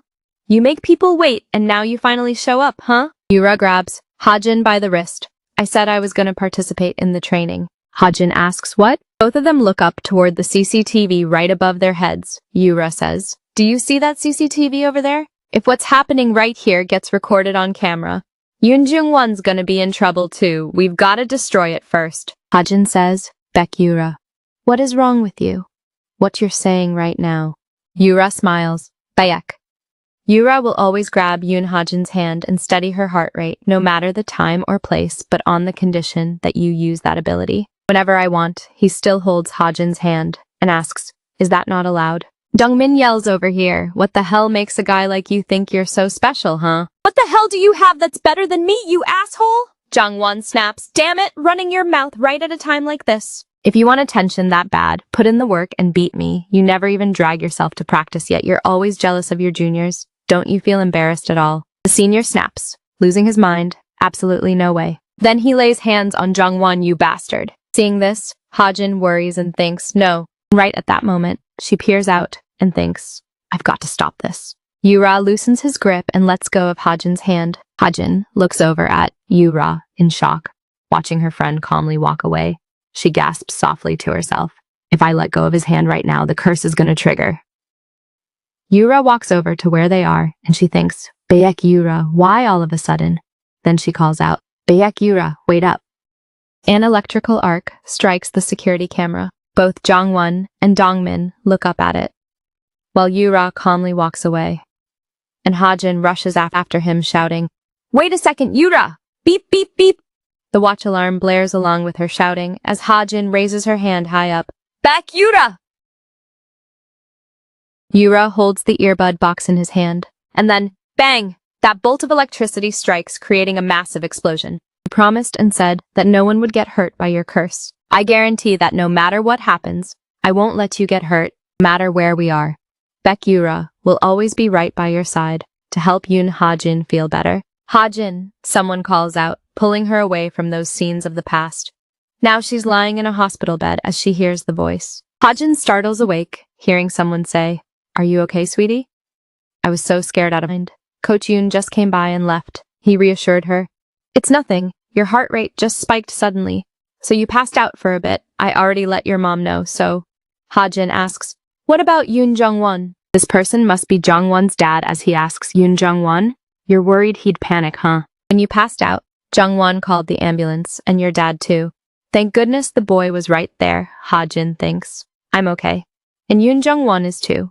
And then Ha-jin looks across the room and sees the nurse telling Yura, "I'm going to change the patient's bandages now." Ha-jin stares at Yura in pure shock. His hand injury is about to heal, only to get hurt again. "Don't tell me he did that on purpose," the nurse says. "Why did the earbud battery malfunction all of a sudden anyway?" "Well, it's fine now. Everything's all sorted out." Yura's hand gets wrapped up in bandages all over again. Once outside, Ha-jin calls, "Yoon Jung-won, me and the senior are fine." Baek Yura suddenly appeared and used his arm to block the CCTV, then he collapsed and the earbuds exploded. Things were totally chaotic back then. After finishing the call, Ha-jin glances over at Yura. He's sitting on a bench, listening to her talk. "You promised you wouldn't let anyone get hurt." Yura replies indifferently. "Thanks to that, the Yoon Jung-won you like came out of it totally unscathed." Ha-jin asks, "Did you plan to do that right from the beginning? Did you want to get yourself hurt so you could use me?" Yura doesn't look her in the eye because she nailed it. Ha-jin gets angry. "Why on earth would you do that? What makes you go to such crazy lengths?" Her eyes widen as it hits her. Could it be? Ha-jin remembers when she gave him the earbuds and asked, "Are you a piano prodigy? I was worried that because of your injury, you couldn't play. You must feel so frustrated." And then she thought, "Is it because of me that you can't listen to the music you love?" Ha-jin thinks, could that be it? Looking at his expression, the reason she told him, "You're hurting yourself just because of the piano? If you don't like playing, you can just say so. Why do something so dangerous?" Yura speaks up. "I said I'd use my ability whenever and wherever I want. No one got hurt. And your secret was kept safe too. I promised and I delivered. The real problem here is you." Ha-jin yells angrily. "What good is keeping a promise like that? Why do you and Yoon Jung-won both lie to people anyway?" Beep, beep, beep. Out of anger, Ha-jin's heart rate spikes even faster. Seeing this, Yura quietly reaches his hand out toward Ha-jin. Ha-jin swats it away. "I don't need your help like this. The deal is off. From now on, don't even pretend to know me either." Ha-jin is genuinely furious and is officially cutting ties with Yura. The incident wraps up after the culprit faces disciplinary action. Even though Jang Dong-min claims he heard Yoon Jung-won lying, he couldn't find any proof because the CCTV at the scene was smashed. All the swim club members back up Yoon Jung-won and speak out about all the misery they had to endure from that senior. Since both I and Baek Yura were at the scene that day, the two of us were called in to testify. While Jang Dong-min gets kicked off the club for school violence, school life goes back to being peaceful. And then Ha-jin sits at her desk, refusing to even talk to Yura. We've been giving each other the cold shoulder ever since that accident. Ha-jin silently cries 2 lines of tears. I said not to pretend to know each other, but we're still deskmates. When on earth are we gonna switch seats? Is his hand okay, though? Getting burned must hurt so bad. I wonder if he's applying medicine properly. Why am I even worrying about him? Whatever. I'm not paying attention anymore. From the front, a voice calls out to Ha-jin as Jung-won turns around to address her. Ha-jin asks, what's up? He replies. Let's talk for a little bit, okay? Ha-jin glances over at Yura and thinks, it's fine, we can talk, compared to hanging out with Baek Yura. She angrily bites her lip. Ha-jin turns to Jung-won and says, let's just talk right here. Jung-won says, I was worried about whether you're doing okay, with you fainting recently and constantly getting called to the faculty office because of the club stuff. If there's anything I can do to help. Yura lifts his head up while Jung-won reaches his hand out to Ha-jin. She thinks, does he want to hold my hand? Ha-jin turns to look at Yura and thinks, this is getting a bit dangerous, but Yura looks back at Ha-jin and she says, it's fine. Ha-jin stands up. There's no need. From now on, I won't bother you anymore. With that, she storms out of the classroom, leaving the two guys behind. Yura watches Ha-jin leave and recalls what she said. I'll get hurt. Baek Yura. He remembers it. then collapses back down across his empty desk. Man, life is seriously so boring. Stepping out of the teacher's office, Ha-jin holds a piece of paper and sighs. Man, I never thought I'd actually have to fake being sick. Suddenly, the energetic classmate, Kim Hyun-seo, pops up out of nowhere and asks, "Did you ask for permission to go home early?" "Oh, yeah. Where the heck did you jump out from?" Hyun-seo asks. "Are you feeling unwell?" "You look terrible. I was in the teacher's office too. You know." "Hey, I'll let you have the last carton of milk from the canteen. Drink up and get your energy back, all right?" Ha-jin takes it and says, "Thanks," thinking to herself. "Kim Hyun-seo, you're actually so nice," the guide cheers up. "It's no big deal, just a small thing." Hyun-seo asks with a smile, "You guys had a falling out over Yura's hand injury, right?" Ha-jin gasps softly. "I really don't want to talk about that." She actively avoids bringing up Yura. Hyun-seo points at the milk carton. "You drank it, so you gotta return the favor, right?" "Ha ha ha," Ha-jin thinks. "I take back what I said about him being nice." Hyun-seo asks, "You know Baek Yura used to like someone, right?" She drinks while nodding. "Yep." Adding to herself mentally, "I heard that person got hit with the exact same curse as me." Hyun-seo asks, "So does that mean that person, just like me and Baek Yura, was also a piano prodigy student at this school?" Jin is surprised. "No, I didn't know about that. You were a gifted student too?" "Yeah." Hyun-seo flashes a smile. "Turns out, yeah, I was too." "I'm not totally sure myself, but seeing that guy Baek Yura play the piano seemed like one of those rare moments when he actually felt happy. But ever since senior Hyun left, he's never touched a piano ever again. Maybe it's not that he doesn't want to play, but that he physically can't play anymore." Ha-jin thinks, so that's why he intentionally hurt his hand. She says, "Even so, deliberately hurting yourself like that is completely unacceptable. Because I'm the one who understands best just how painful and unbearable that feeling is." Then Ha-jin suddenly remembers, "Oh crap, I forgot to grab my bag." Ha-jin waves, "I'm heading back." Hyun-seo waves back and says, "See you next time." He rubs his chin and makes a humming sound. Then he makes a phone call to someone named the chairman. "Yes, hello, chairman. I heard he deliberately did that, huh? Well, well. Guys who always flash friendly smiles are totally all spies, aren't they, folks?" The next day out in the schoolyard, students are hanging out. The teacher stands facing Yura, while Ha-jin sits over there watching the two of them talk. The teacher says, "I heard that's how it is, so for now." And Yura just nods. Ha-jin wonders with a huge question mark as she watches the two of them walk away. Why is only Baek Yura getting called out during class? Right under the seat where Yura was just sitting, he dropped a lighter, and Ha-jin spots it. She walks over to take a closer look, holding it in her hand as she says, "It's that lighter from the other day." Ha-jin thinks to herself and glances in the direction Yura walked off. Over at the faculty office, she peeks around and sneaks glances left and right. She chuckles nervously to herself. "I only came here because I figured it's better to return this to him in person. Holding on to this lighter just feels super uncomfortable anyway." She steps inside thinking, "It's not like I'm secretly stalking you or anything." Then she spots the teacher up ahead, apologizing profusely to a woman. "I really should have paid closer attention right from the start to prevent something like this from happening," Ha-jin thinks. "Why the heck am I even hiding? This woman has got to be Yura's mom and also the chairman." She says, "Would you mind stepping out of here for a moment?" He replies, "Yes, of course, just call me whenever you need me." While Yura just stands there in silence, saying nothing at all. Ha-jin thinks, curiously, "Why is Baek Yura even there?" His mom says, "How could you hurt yourself like that without saying a single word to your mom? You're breaking my heart, you know." Yura just stays quiet and doesn't answer. Ha-jin peeks from nearby and thinks, "She's Baek Yura's mom?" His mom says, "Let's go home with mom, Yura.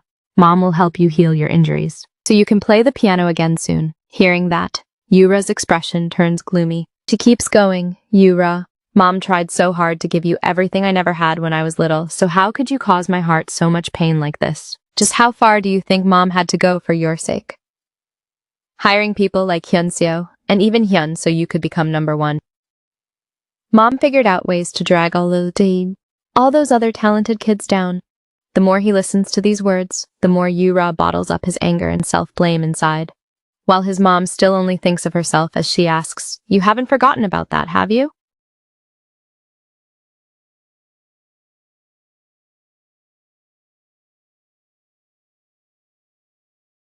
Ha-jin heard every single thing, remembering what Hyun-seo said.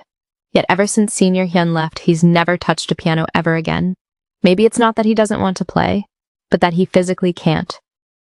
Then she remembers how she had been clueless and just blamed Yura, saying, "If you don't want to play, you can just say so. Why do something so dangerous?" And she also recalls what he said in the forest. "Because I know what it feels like to be so bored you want to die." Beep, beep, beep.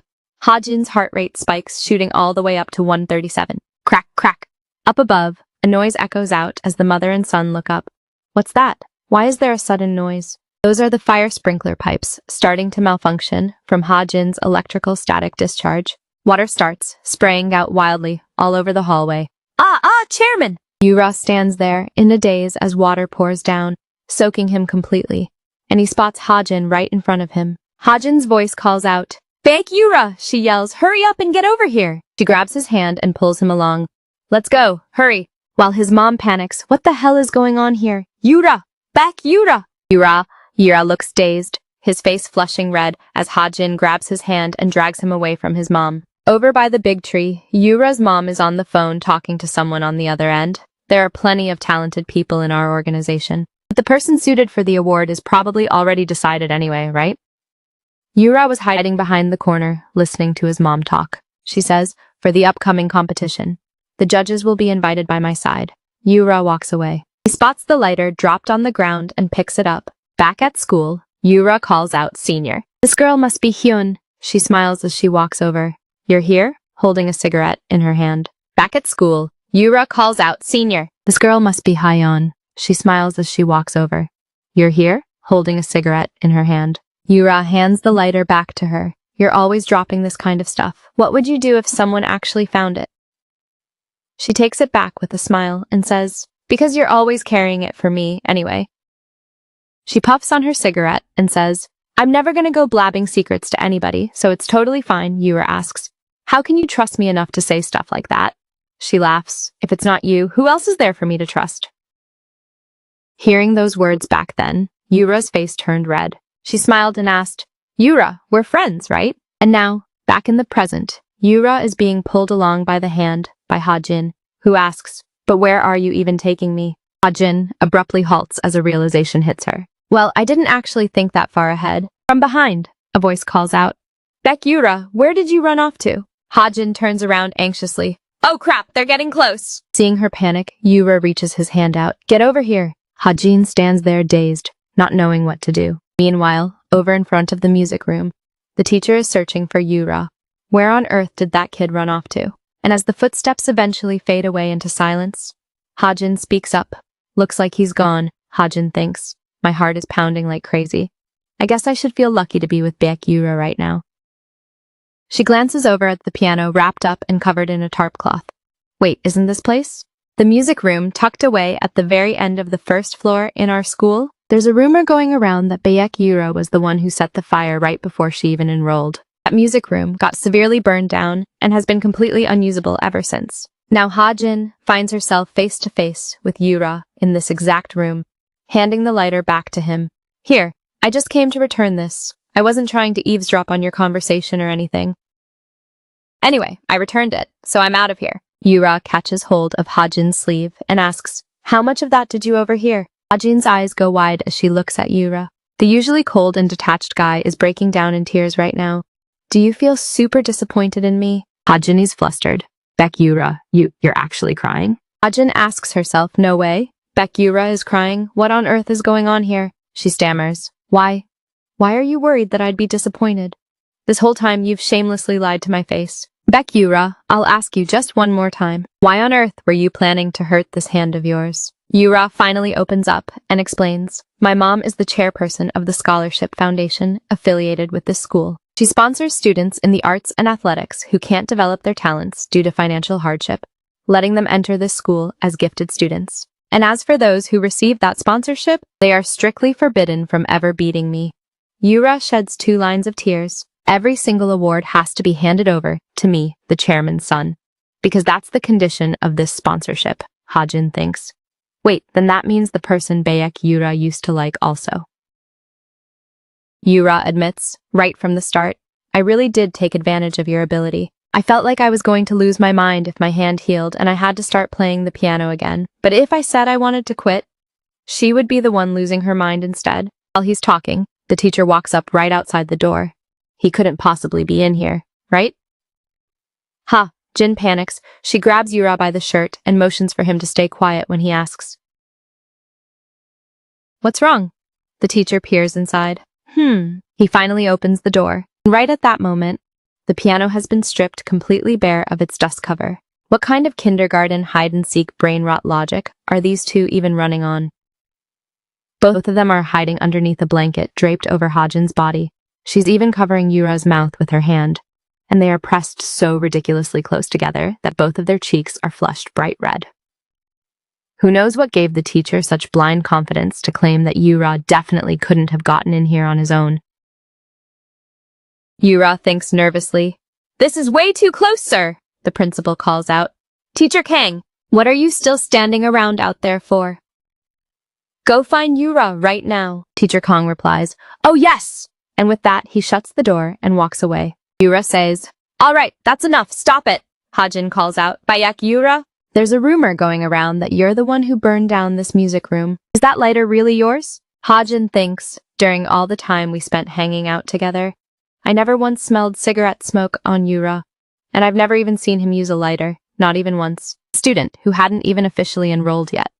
The rumors claimed Baek Yura was the one who caused the fire, but there's no way in hell he would ever do something like that. Besides, Baek Yura would rather hurt himself than— Wait, he told me Jongwon didn't get hurt back then, Hajin thinks, because he's simply not the kind of person who could ever harm anyone else. The person I liked from my childhood, a first love who doesn't even remember me clearly, ended up liking someone else instead of me. What if the fire was somehow triggered by a curse? Hajin pieces it together and blurts out a direct question. Could it be that the curse belonging to the person you liked ended up manifesting right here? This question makes Yura's eyes widen as memories of the past flash back in his mind. She lets go of Yura's hand and says everything, the fire that happened in this room. Hyun says through her tears, "It's all my fault." Yura says, "It was my fault. Songhyun didn't do anything wrong." Hajin touches Yura's cheek and calls out, "Baek Yura? Don't lie. If you really did that, I'd be super disappointed. Tell me the truth. Did the curse really happen right here?" Yura admits, "Yeah." Hajin thinks, ever since the very first time we met, Baek Yura recognized that curse, and up until now, he's been the only one who knew about it. So ever since that person left, Yura has been all by himself this whole time, bearing all the gossip and backlash alone.